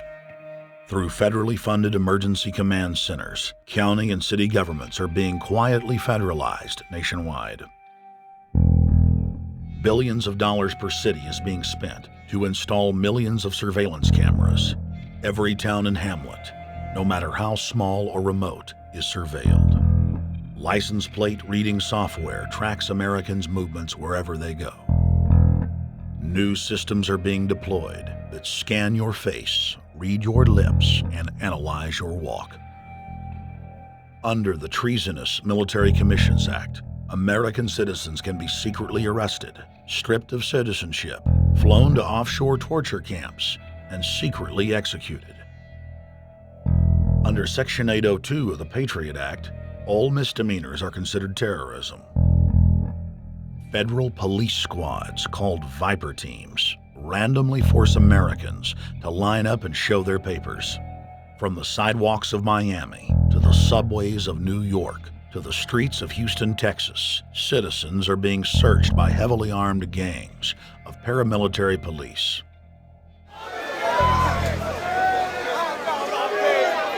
Where's the van? Are we even supposed to be coming in the street? Come on, guys, come in, come in. Yo, can you get that camera off of us, sir? Sir, can you get that United States First Amendment? All right, but you can get that camera. I'm saying get the camera out of my face. That's what I'm saying. You're on the streets of New York. So what does that mean? I'm saying get that camera out of my face. That's what I'm saying. It's a free country. Fuck wrong with It's a free country. Get this damn camera out of my face. Hey, this isn't Nazi Germany. There's no camera in your face. God. Hey, move to Russia, okay? Yo, Sarge. We can have cameras on the streets. I said get it out of my face. Your guy starts cussing at us out of the blue. I said get it out of my face. That's what I'm saying. It was never in your face.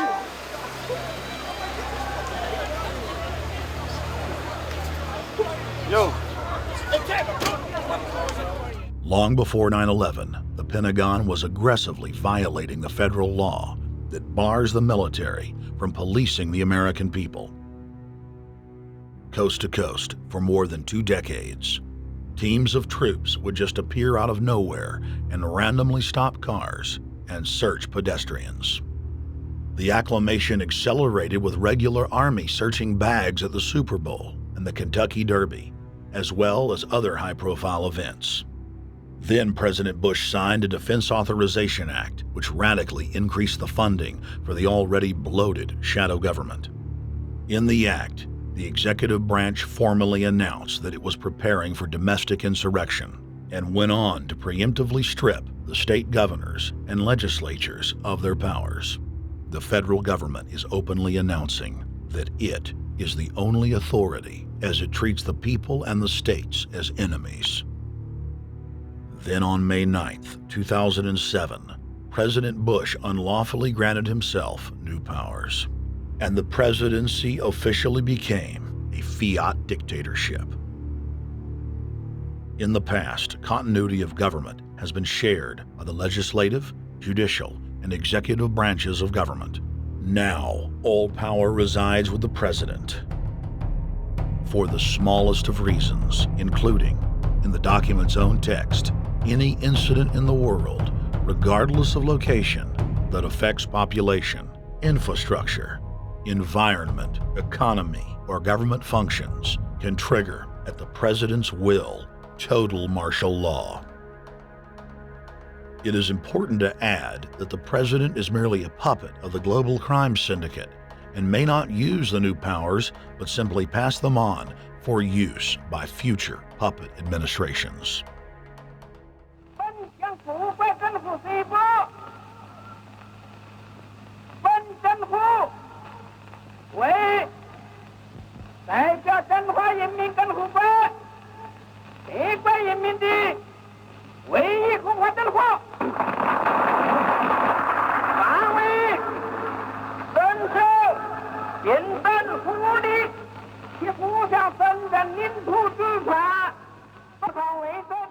Приобретена эта победа. Не забывайте принесенных вами жертв. You must teach people to love their leader. This is the only most important.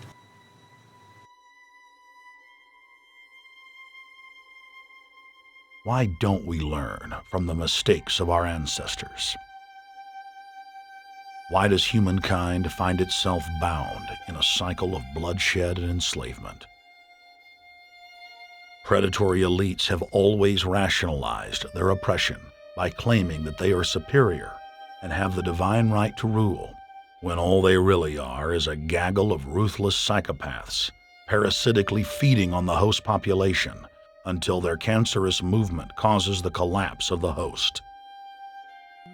There have been thousands of tyrannical governments in history, and less than 10 that can truly be called free.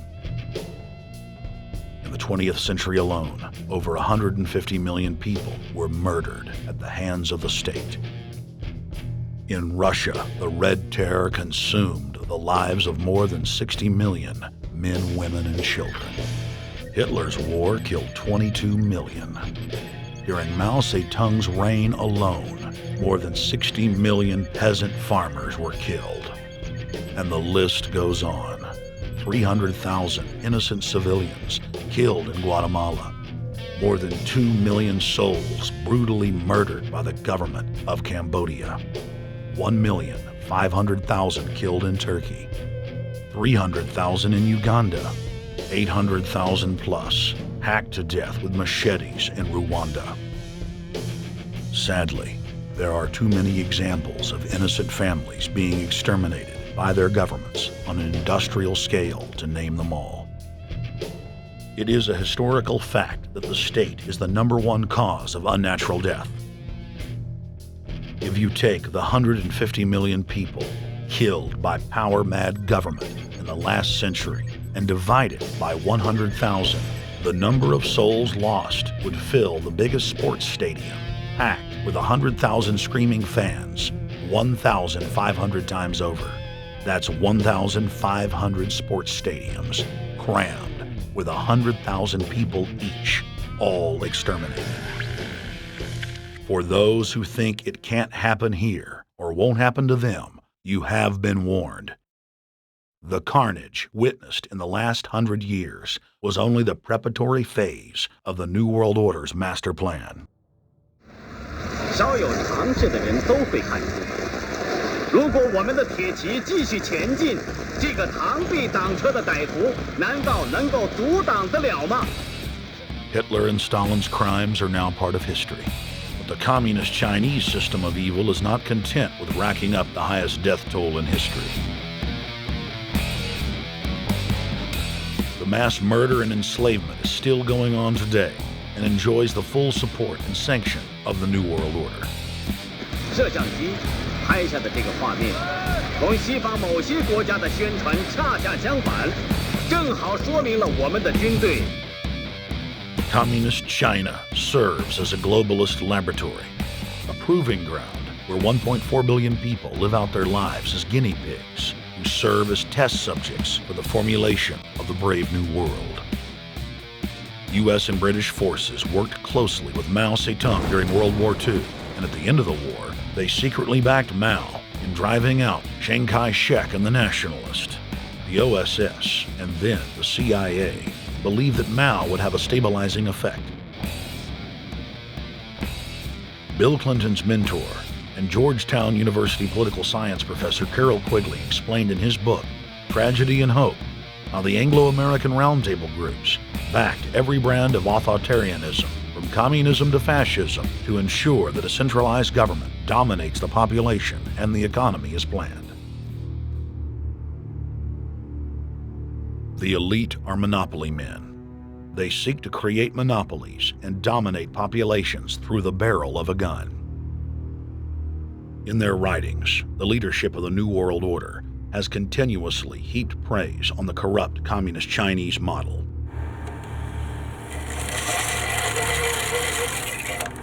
In August of 1973, in an article written by David Rockefeller for the New York Times, Rockefeller openly lauds and endorses Mao Zedong's actions, while celebrating their command and control system. Whatever the price of the Chinese Revolution, it has obviously succeeded not only in producing more efficient and dedicated administration, but also in fostering high morale and community of purpose. The social experiment in China under Chairman Mao's leadership is one of the most important and successful in history. David Rockefeller, New York Times, August 10, 1973. Communist China is the model planned society for the New World Order. China has received more United Nations awards for its policies and form of governance than any other nation. In the eyes of globalist planners, authoritarian China is the future. China adopted the dreaded one-child policy due to lobbying from a consortium of eugenics organizations, which includes Planned Parenthood and the United Nations. Couples that have more than one child face heavy fines and imprisonment. The practice of forced abortion in China, coupled with the cultural desire to have a male child, has plunged China into a deepening crisis where there are 30 million more men than women. The Chinese police state ruthlessly crushes all forms of dissent. Underground churches, Falun Gong practitioners, striking factory workers are all sent to forced labor camps. Their blood and tissue types are cataloged in preparation for organ harvesting. The Chinese government then sells the prisoners' organs to the highest bidder on the world market. If a wealthy patient chooses to fly into China, the prisoner is killed and the organs are implanted. If the organs are being flown out of the country, a mobile execution van extracts the organs on the way to the waiting aircraft. The social engineers of China aggressively euthanize the elderly and disabled. China is merely following the globalist blueprint for the world. The same system of total dehumanization is quietly being phased in worldwide. Depopulation should be the highest priority of foreign policy towards the Third World. Henry Kissinger, 1974. There's a need for a new world order, but it has different characteristics in different parts of the world. Now, none of this may succeed this time, but this, to me, is sort of the outline by which someday, in the next few years, a solution will emerge. Where does this mindset come from? Why do the elites kill the largest masses of people when no one is resisting them, when they've already attained total control? What ideology drives the elite psychopath? Since Plato's time 2,400 years ago, State planners have openly proclaimed their desire to control every detail of the commoner's life. From breeding programs to mass extermination of undesirables, the dark dream has continued on for millennia.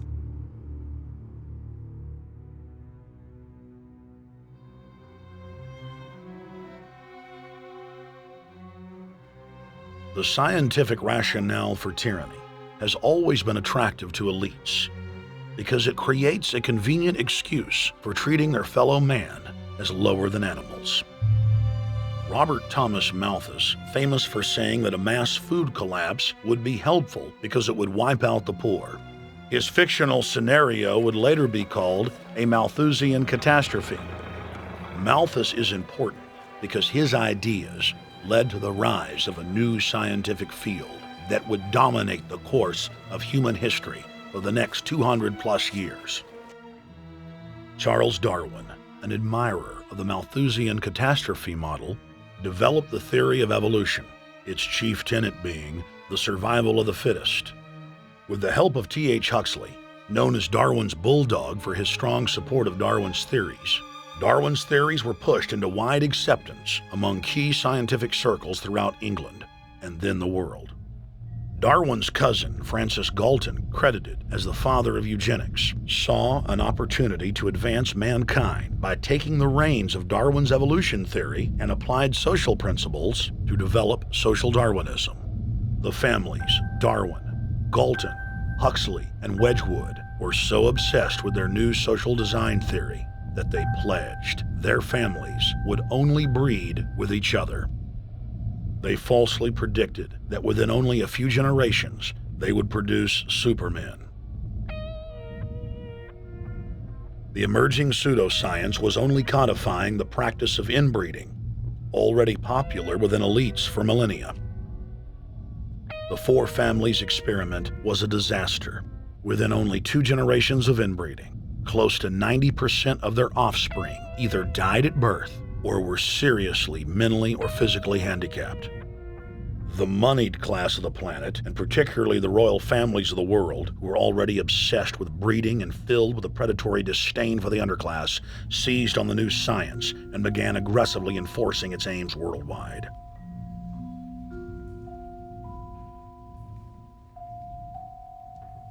Biometrics appears to be a new science, but it was actually developed by Galton back in the 1870s as a way to track racial traits and genetic histories, and as a way to decide who would be licensed to breed. In 1904, the Cold Springs Harbor Research Facility was started in the United States by eugenicist Charles Davenport with the funding of prominent robber barons Carnegie, Rockefeller, and Harriman. In 1907, the first sterilization laws were passed in the United States. Citizens with mild deformities or low test scores on their report cards were arrested and forcibly sterilized. You're 17, aren't you, Alice? Yes, but what have you done with my folks? Well, we're trying to help them, Alice, and you too. They were taken to the hospital this afternoon. Hospital? Wasn't none of them sick this morning? We thought it necessary to present your family's case to the State Medical Commission. After an examination, they decided there was but one important action to take. To have your entire family sterilized. Why, what's that? I don't know what you're talking about. Now, in this state, we have a law which provides for such people to have an operation so there won't be any more children. I see. Now, we've placed your brothers in institutions where they'll be properly cared for. You can go back to your job soon. I'll arrange to have it held open for you. But I'm keeping my job. I'm not going anywhere. Now, you're going to the hospital too, Alice. And you mean they're going to stop me from having children ever? Exactly. I'm all right, I tell you. I won't go to any hospital. We don't want any trouble with you, young woman. If you refuse to go, the officer here will take you by force. In 1910, the U.S. Eugenics Record Office was set up. By then, the British had created the first network of social workers, expressly to serve as spies and enforcers of the eugenics race cult that was rapidly taking control of Western society. The social workers would decide who would have their children taken away, who would be sterilized, and in some cases, who would be quietly murdered.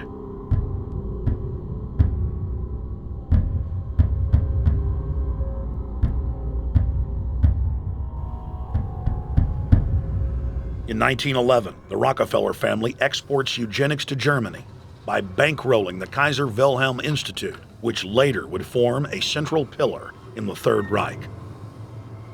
At the 1912 International Eugenics Conference in London, eugenics becomes an international craze and gains superstar status.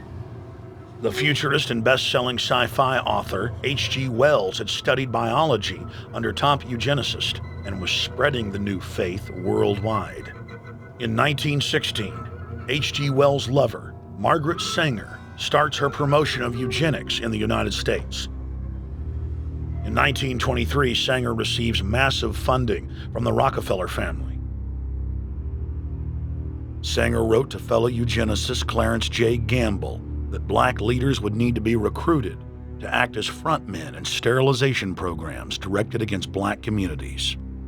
In 1924, Hitler pens Mein Kampf, or My Struggle, and credits U.S. eugenicist as his inspiration. Hitler even wrote a fan letter to American eugenicist and conservationist Madison Grant, calling his race-based book, The Passing of the Great Race, his Bible. Hitler developed the plan for mass extermination of the Jews and what he called other sub-races, as well as the handicapped, from Grant. By 1927, eugenics hit the mainstream. The so-called science was aggressively pushed through contests at schools, churches, and at state fairs. Churches competed in contests with big cash prizes to see who could best implement eugenics into their sermons. Major denominations then tell Americans that Jesus is for eugenics.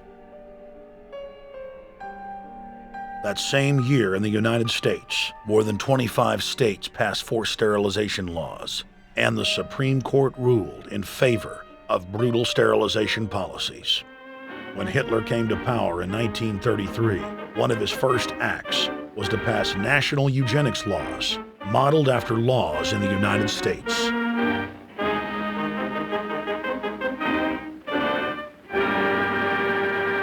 The 1934 film Tomorrow's Children brought the eugenics agenda to the silver screen in the United States.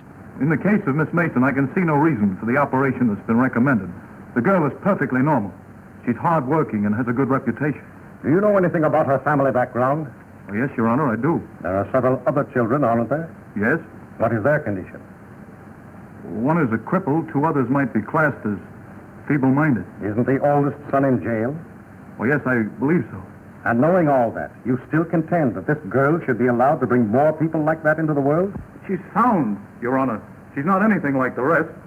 Surely she should be given a chance to work out her own salvation. I can't agree with you, Doctor. Suppose she is normal. The chances are that her children will inherit the family taint. Isn't that possible? But, Your Honor, I'm sorry, Doctor. 3 generations of unfit are enough. Petition not allowed.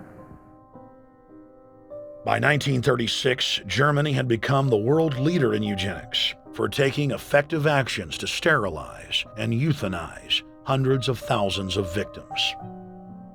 The big 3 of American eugenics, Davenport, Laughlin, and Goethe, were dispatched by the Rockefellers to Germany, where they advised the Nazis on the fine-tuning of their extermination system. With the strong support of the U.S. and England, Germany had gone over the edge, and tens of millions would pay with their lives. At the end of the war, the Allies protected from prosecution the very Nazi scientist that had tortured thousands of people to death.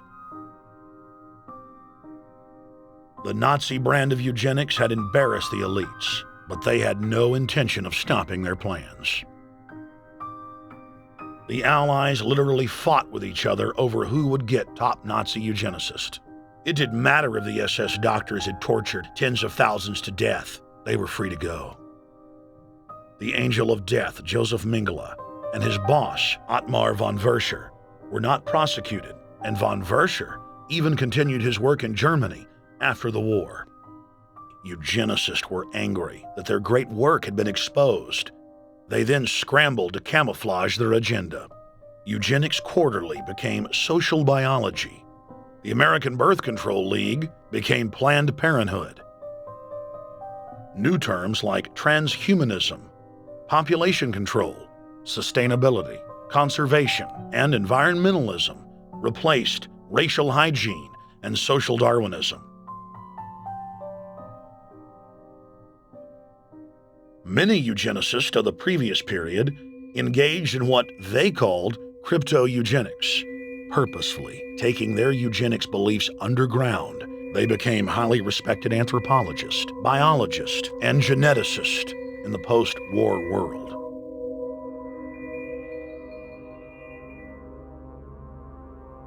The Allies then smuggled thousands of Nazi scientists out of Germany and placed them in key scientific positions, ranging from bioweapons to rocketry throughout the military-industrial complex. The founder of IBM was a devout follower of Hitler. Thomas J. Watson had supplied his punch card computers and IBM technicians to the Nazis for use in the death camps. Tattoos on camp victims were IBM human identification numbers, which fed into the computers. IBM had used similar punch card systems as early as 1928 in a Jamaican race mixing study. The first real computers were literally invented by a eugenicist for eugenics.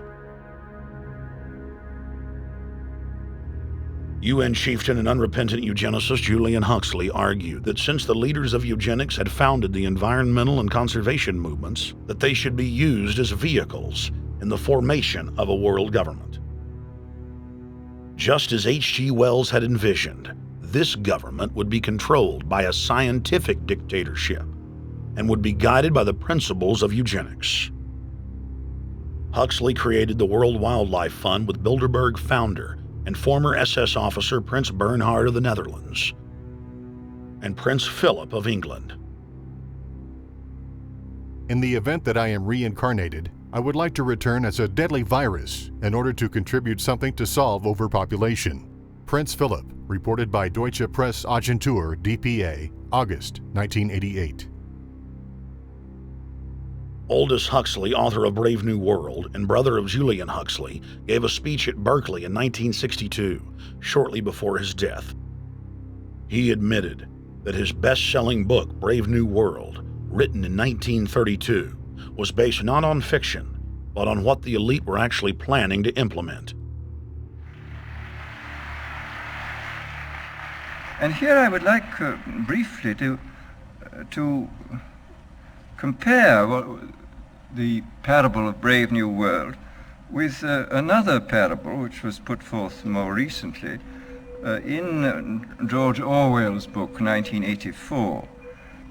I'm inclined to think that the scientific dictatorships of the future, and I think there are going to be scientific dictatorships in many parts of the world, will be probably a good deal nearer to the Brave New World pattern than to the 1984 pattern. They will be a good deal nearer, not because of any humanitarian qualms in the scientific dictators, but simply because the Brave New World pattern is probably a good deal more efficient than the other. That if you can get people to consent to the state of affairs in which they are living, the state of servitude, the state of being, well, it seems to me that the nature of the ultimate revolution with which we are now faced is precisely this, that we are in process of developing a whole series of techniques which will enable the controlling oligarchy, who have always existed and presumably always will exist, to get people actually to love their servitude. People can be made to enjoy a state of affairs which, by any decent standard, they ought not to enjoy. And these methods, I think, are a real refinement on the older methods of terror, because they combine methods of terror with methods of acceptance. But then there are various other methods which one can think of. There is, for example, the pharmacological method. This was one of the things I talked about in Brave New World. And the result would be that I mean, you can imagine a euphoric which would make people thoroughly happy even in the most abominable circumstances. I mean, these things are possible.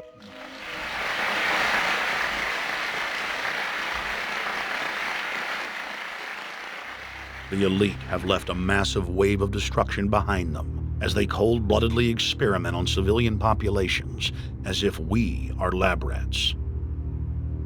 A string of congressional investigations has uncovered more than 20,000 secret tests that were carried out against the American people between 1910 and 2000. One well-known eugenics study, the Tuskegee Syphilis Project, killed hundreds of blacks and spanned 40 years until whistleblowers exposed it in 1972. From 1943 until present, the British have tested lethal nerve gas on their own personnel on land, air, and sea. Many died instantly. Still others died grueling deaths over several years. The federal government commissioned secret radiation experiments on thousands of non-consenting patients. Hundreds of hospitals in the U.S. injected healthy men, women, and children with uranium and plutonium at dosage levels ranging from non-therapeutic to lethal, killing many of the test subjects. Pregnant wives of GIs were given vitamins by base doctors that actually consisted of highly radioactive uranium-239 and plutonium-241, resulting in violent miscarriages and the death of the mothers.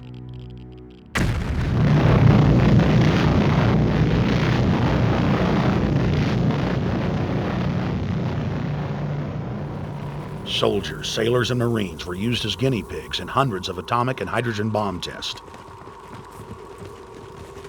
Patriotic Americans were radiated side by side with lab animals.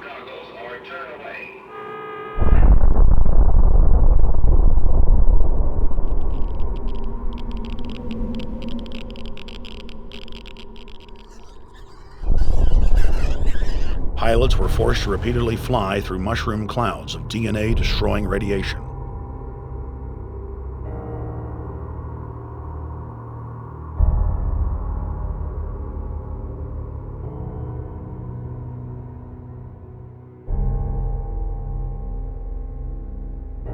From 1951 to 1961, the U.S. Army paid Israel's health ministry 3 million lira to conduct radiation testing on Sephardic children that immigrated to Israel.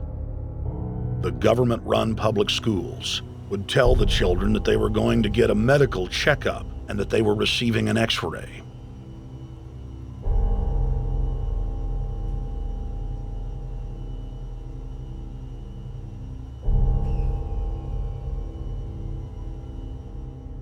The Pentagon had already radiated more than 4,000 institutionalized children in the United States, many of which had died. More than 110,000 of the darker-skinned Jews were given 35,000 times the maximum dose of X-rays to the head repeatedly. Many of the children died within months. All of them lost their hair. Some still live today and endure excruciating health problems. The covert testing of chemical, biological, and radiological agents on unsuspecting populations continues worldwide today. From 1940 to 1979, the vast majority of the British population was sprayed by aircraft more than 2,000 times with deadly chemicals and microorganisms without ever being told. In 1968, the Pentagon tested a deadly bioweapon on New York subways and placed personnel in local hospitals to monitor the effects. Aggressive sterilization of men and women continued in many states until the mid-1980s. The United States and England are currently testing pesticides and highly toxic experimental drugs on tens of thousands of healthy foster children, many of which die as a result of the experiments. Prisons across the nation have forced inmates to participate in grisly experiments, ranging from pesticide studies to having tablets of dioxin sewn into their backs. Gradually, by selective breeding, the congenital differences between rulers and ruled will increase until they become almost different species. A revolt of the plebs would become as unthinkable as an organized insurrection of sheep against the practice of eating mutton. Bertrand Russell. H.G. Wells, Aldous Huxley, Bertrand Russell, and hundreds of other eugenicists constantly bragged about how the establishment believed themselves to be a separate, more advanced species than the common man. Top eugenicists were bold enough to admit that their real goal was not improving the heredity of the commoner, but to further dumb them down so that they could be more manageable. Nobel Prize winner Russell wrote at length about how vaccinations filled with mercury and other brain-damaging compounds would induce partial chemical lobotomies and develop a servile zombie population. Diet, injections, and injunctions will combine from a very early age to produce the sort of character and the sort of beliefs that the authorities consider desirable, and any serious criticism of the powers that be will become psychologically impossible. Bertrand Russell. Over 100 years ago, eugenicist social planners said that they'd use mind-altering drugs to control the population. By 2007, more than 20% of the U.S. population were on some type of prescription antidepressant. But in the case of foster children, a sector where the state has total control, at least 2/3 are forced to take a cocktail made up of, on average, 7 psychotropic drugs. Chairman of the Texas Society of Psychiatric Physicians, Joe Burkett, testified before the State House Select Committee hearing on psychotropic drugs in foster care and shocked the public when he said that 2/3 of foster children in Texas had been placed on psychiatric drugs because they were very, very sick from a bad gene pool. A lot of these kids come from bad gene pools. They don't have stable parents making good decisions. Besides the gene pools, they've then been traumatized by abuse, neglect, and problems, and then they've been traumatized by separation, and all those things predispose to mental illness. The Western world is now implementing eugenics pre-crime policies. Fetuses are now being pre-screened according to family histories of crime. From Portland, Oregon to London, England, Child Protective Services are enrolling newborn children into criminal databases at birth and forcing them to attend probation hearings at age 2. The overlords of scientific dictatorship are ruthlessly prosecuting a war on our most defenseless. In December of 1974, the U.S. government made third world population reduction a central national security issue.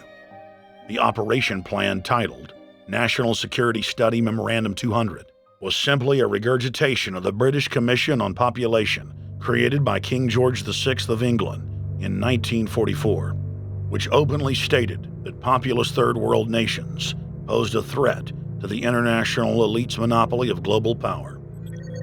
The Kissinger-authored U.S. plan targeted 13 key countries where massive population reduction was called for. Kissinger recommended that IMF and World Bank loans be given on condition that nations initiate aggressive population control programs, such as sterilization. Kissinger also recommended that food be used as a weapon, and that instigating wars was also a helpful tool in reducing population.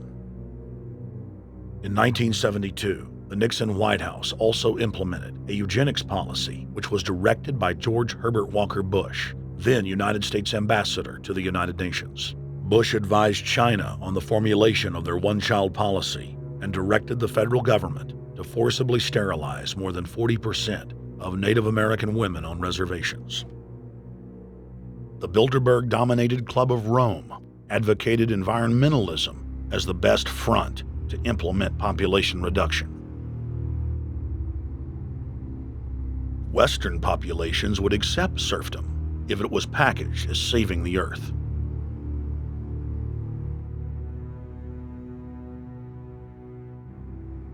Industrialization of Africa, Asia, and Latin America could be blocked. Citizens would more willingly give up their national sovereignty if it were sold as a way to help the planet. The think tank also concocted the peak oil fraud as a way to create artificial scarcity. And the Club of Rome has been aggressively pushing a global carbon tax as a way to fund their planetary government. In the draft copy of the United Nations Global Biodiversity Assessment, it states very clearly that we must reduce the human population from its current level of about 6 billion people down to about 1 billion people. In the 1970s, South Africa developed race-specific bioweapons to target blacks and Asians, and then subsequently sold the technology to Israel in the mid-1980s. In September of 2000, the Project for a New American Century published a document in which Dick Cheney described race-specific bioweapons as politically useful tools. And somebody mentioned, well, why would they want to reduce the human population when that means less money for them? Most people have no idea. They're not after money. They have all the money they need. They're after power. That's their aphrodisiac. The overlords of the New World Order are now aggressively pushing for a worldwide one-child policy. The Chinese one-child policy was phased in gradually. In the 60s, when it began, you only had to pay a tax penalty. Only later did they imprison you if you had more than one child. Now the exact same proposals to penalize couples who have more than one child are being made in the United States, England, and Europe. In the push to reduce global warming, children, according to some, are the new culprits. A think tank in the UK says too many kids are what's making the planet worse, saying large families, anything over 2 children really, should be frowned upon as an environmental no-no, akin to not reusing your plastic bags, driving one of those big gas-guzzling cars, taking long trips overseas. The UK, in fact, has negative growth. I think Canada does too. That still, families in our rich countries shouldn't have more than 2 kids. In 1998, Ted Turner pledged to give more than $1 billion to the United Nations to be spent in the implementation of population reduction policies planet-wide.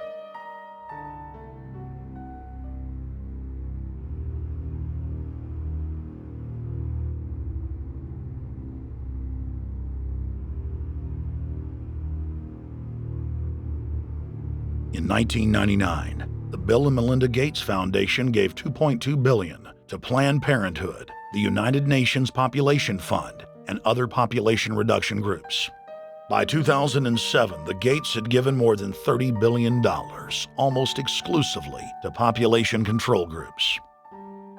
The controlled corporate press cynically reported that the Gates were giving the money to help third world children. Bill and Melinda Gates were dethroned as the world's most generous philanthropists when their friend and fellow population reduction enthusiast, Warren Buffett, gave $37 billion to fund an army of population control groups. And I actually think the world will be much better when there's only 10 or 20% of us left. Dr. Eric Pianka.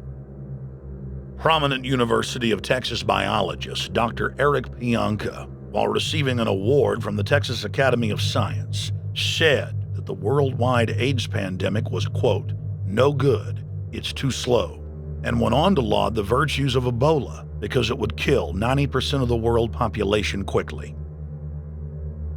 When his statements erupted into a national controversy, his graduate students defended him, stating that Pianka was too conservative and that all humans should be killed.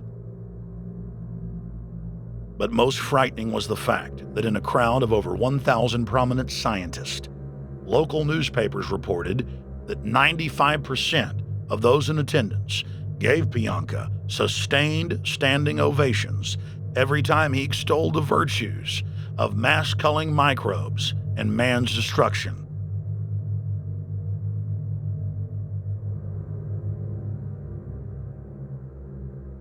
China was able to turn the corner and become the leading world superpower because they have a police state and they are able to force people to stop reproducing. Dr. Eric R. Pianka. The eugenics movement has now shaken off much of its Nazi baggage and is using people's legitimate concern about the environment as a cloak to conceal their real agenda. Everyone wants to breathe clean air and have good water. But the controllers of the environmental movement have done nothing but co-opt people's concerns and parlay it into support for global policies that further destabilize the third world and create untold misery. Phony environmental and conservation groups are now the biggest private landowners in the world. They lobby government to take property away from local populations, only to develop it themselves later. When the U.S. military dumps millions of gallons of nerve gas on the east coast of the U.S., they don't say a word. Thousands of companies are creating transgenetic cross-species hybrids, splicing plants, animals, and insects, and releasing the new organisms into the global biosphere, vandalizing the very genetic code of the planet. And large environmental organizations do nothing. The corporate elite of the planet intensified their push for a global taxation system with a year-long build-up to the Live Earth hysteria held on July 7th, 2007 on 7 continents. World leaders announced that saving the Earth was the new organizing principle for humanity and hailed it as the planet's new religion. They claimed that CO2, which plants breathe, was killing the Earth, and that we must reduce the number of children we have to curtail our carbon footprint. Countries across the world marked the day by passing new carbon tax schemes and raising taxes on gasoline, natural gas, and electricity. It is a scientific fact that the sun is the main driver of planetary climate, and the measurements are clear.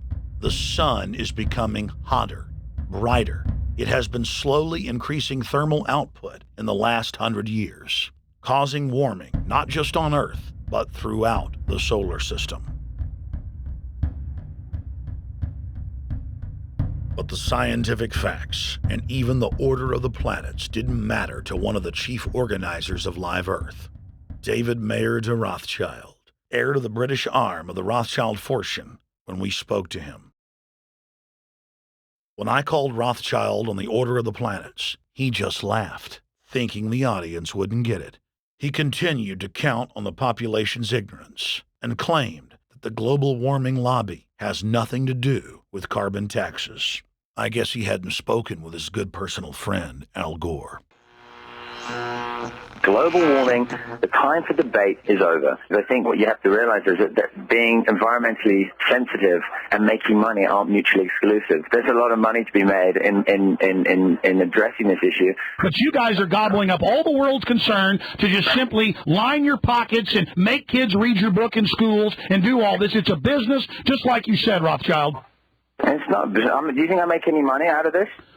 It's the same thing. It's the same thing your your money-changing ancestors did. They're in Germany, Red Shield, and I'm calling you out, Red Shield. We know it's a scam.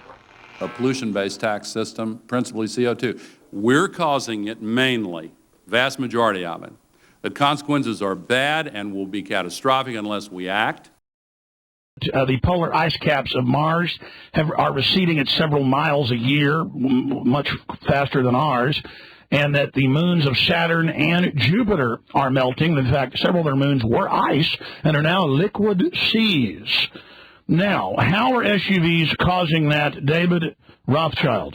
That's because those planets are closer to the sun, my friend. No, Jupiter and Saturn are not closer to the sun. Neither is Mars. Yes, sir. I think you'll find, right, that the very simple matter, and what I wanted to say, and this is my final point, forget your taxation theory, because actually it's not taxation. Put a price on the carbon. A tax is the best way. Cap and trade can also do it. If there were a carbon-based tax, would there be a need for an economy-wide cap and trade system? They are not either or. We can do both. I am in favor of both.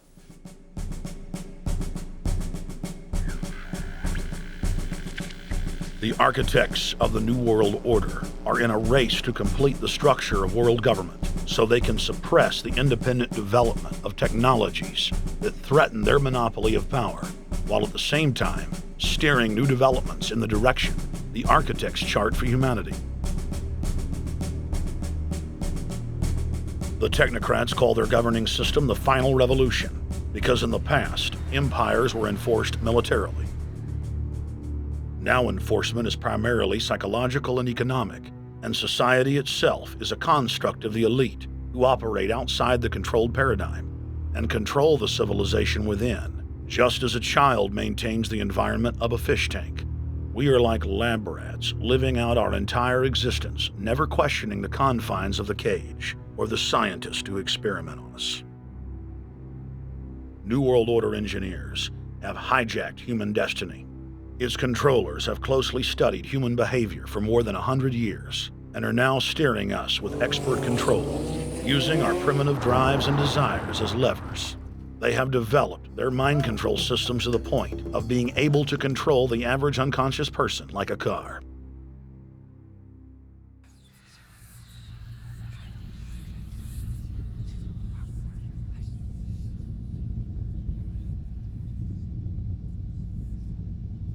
Eugenics dominated the 20th century.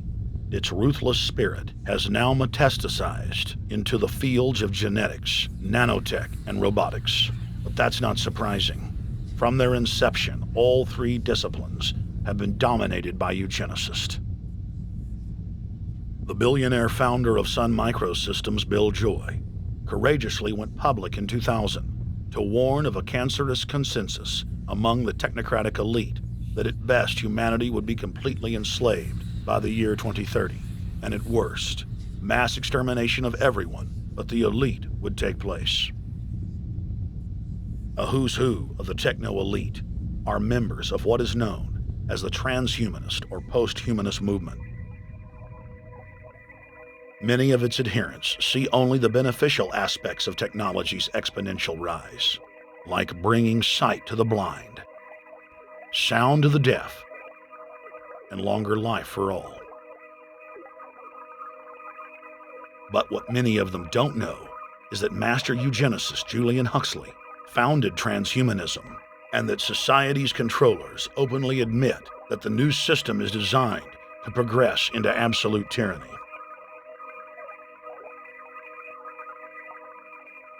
Leading transhumanist Ray Kurzweil boasts that technological advancements will allow those that can afford it to live forever, but admits that most won't be able to keep up with the new master race. The drive for world government is now all about who will control and have access to radical life extension systems. Biological evolution is too slow for the human species. Over the next few decades, it's going to be left in the dust. Transhumanists believe that they will attain the fountain of youth by merging with technology. Now, it may be within their reach. Decades ago, transhumanists said that if you did not accept augmentation or enhancements, you would no longer be able to get jobs. And now it's happening today. The elite who occupy the commanding heights of digital reality are suicidal nihilists. Suicidal nihilists know that there is no longer any substantive purpose to their willing, but they would always prefer to go on willing than not to act at all. They can very happily ally themselves with the notion of nuclear holocaust or perfect exterminism.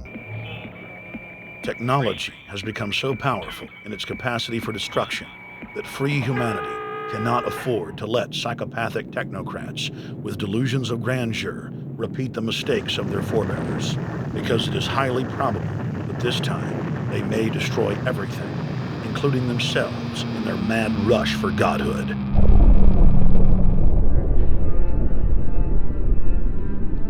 In this film, we have chronicled the Overlord's bloody orgy of experimentation, which already claimed the lives of more than 150 million people in the 20th century. And now, they are promising to deliver an invincible tyranny that will dwarf their past exploits. In the days of World War II, there were sovereign nations and armies to stand against Hitler's final solution. Once world government is in place, no one will be able to stop the New World Order's plans for global population reduction. For those immune to psychological programming, hundreds of FEMA camps have already been built throughout the United States. In their quest for population reduction, no method is off the table. These dark builders intend to release a string of man-made bioweapons plagues, each one worse than the last, while at the same time expanding the police state to enforce an orderly extermination of the population, all in the name of fighting invisible terrorists. And the Georgia Guidestones stand today as a cold testament to the elite's sacred mission. To have a two-class system where the underclass are forced to live as slaves in tiny enclosed cities, while the elite enjoy the land of the earth, evolve into superhumans with the aid of advanced implantable technologies, live eternal lives, and travel throughout the cosmos. This is the promise given to the inner members of the New World Order and the agenda of the Bilderberg Group.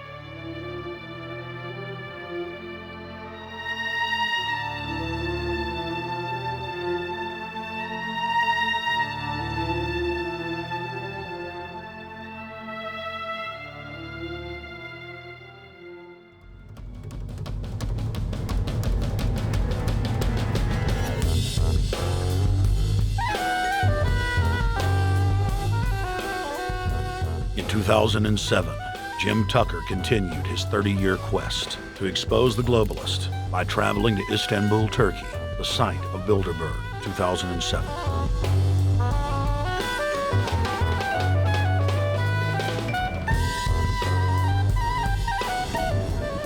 Jim Tucker, thank you for coming on, my friend. It's always fun. Jim, tell us what you saw today when you were out at the Ritz Hotel. We were at the Ritz-Carlton.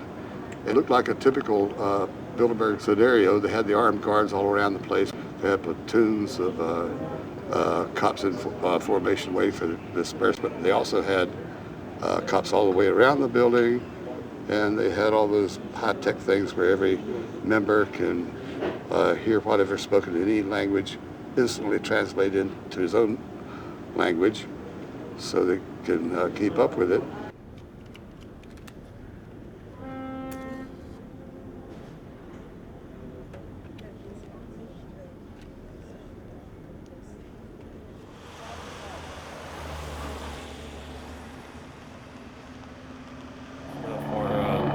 Spotlight then, I'm doing the same thing for American Free Press.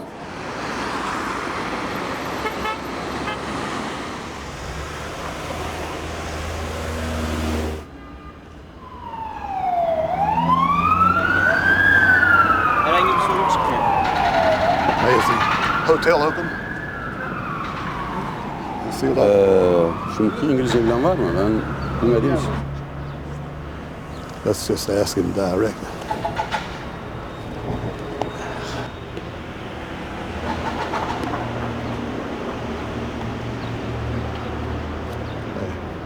Is Bilderberg meeting here this weekend? You can look this way. We had my two personal cops following me today. I was not aware of it because my nose is always sticking to the camera and my jaws are always flapping. But the TV crew said those guys are going to follow you. And their car followed us out to the hotel. Then they identified the two cops in plain clothes, not business suits, but sport shirts and so forth. Yeah. That's the car that's been on our ass? Yeah. I want to photograph him? Yeah. You are, aren't you? Well, they're very likely Bilderberg boys.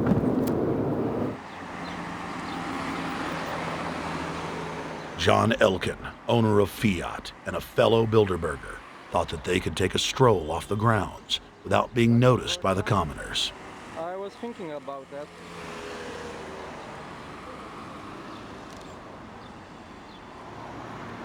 This Bilderberg attendee sneered at our camera.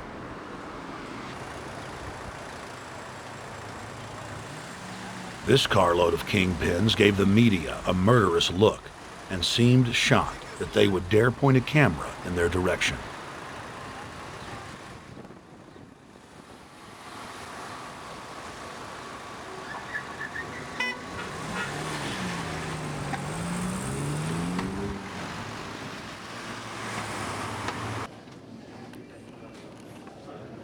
In 2007, the Bilderberg Group received the heaviest global coverage in its history. Jim Tucker witnessed press conferences attended by hundreds of members of the media and a new generation of info warriors, like reporter Paul Dornanu of Romania, are tracking the elite, no matter where they hide. Expunem acest grup Bilderberg. Now, Jim, my governor, Rick Perry, it's in the front of the Dallas Morning News. The headline reads, Texas Governor Rick Perry to attend Bilderberg. What does it mean to have the governor of Texas in the Dallas Morning News just admitting he's going to Bilderberg Group? It means he's a potential president, even as the obscure governor of Arkansas, Bill Clinton, lost his virginity at the Bilderberg meeting in Baden-Baden, Germany in 1991, and he's elected president the following year. Now, if he goes nowhere in a run for the White House in the years ahead, they'll drop him like an old shoe. They do that often, but officially, Bilderberg considers Governor Rick Perry a potential president of the United States. Yes, it's a violation of the Logan Act, for which Bill Clinton's White House was fined $300,000, which means the taxpayers paid it. When Perry returned to Texas from Istanbul, we were determined to hold him accountable for his treasonous actions.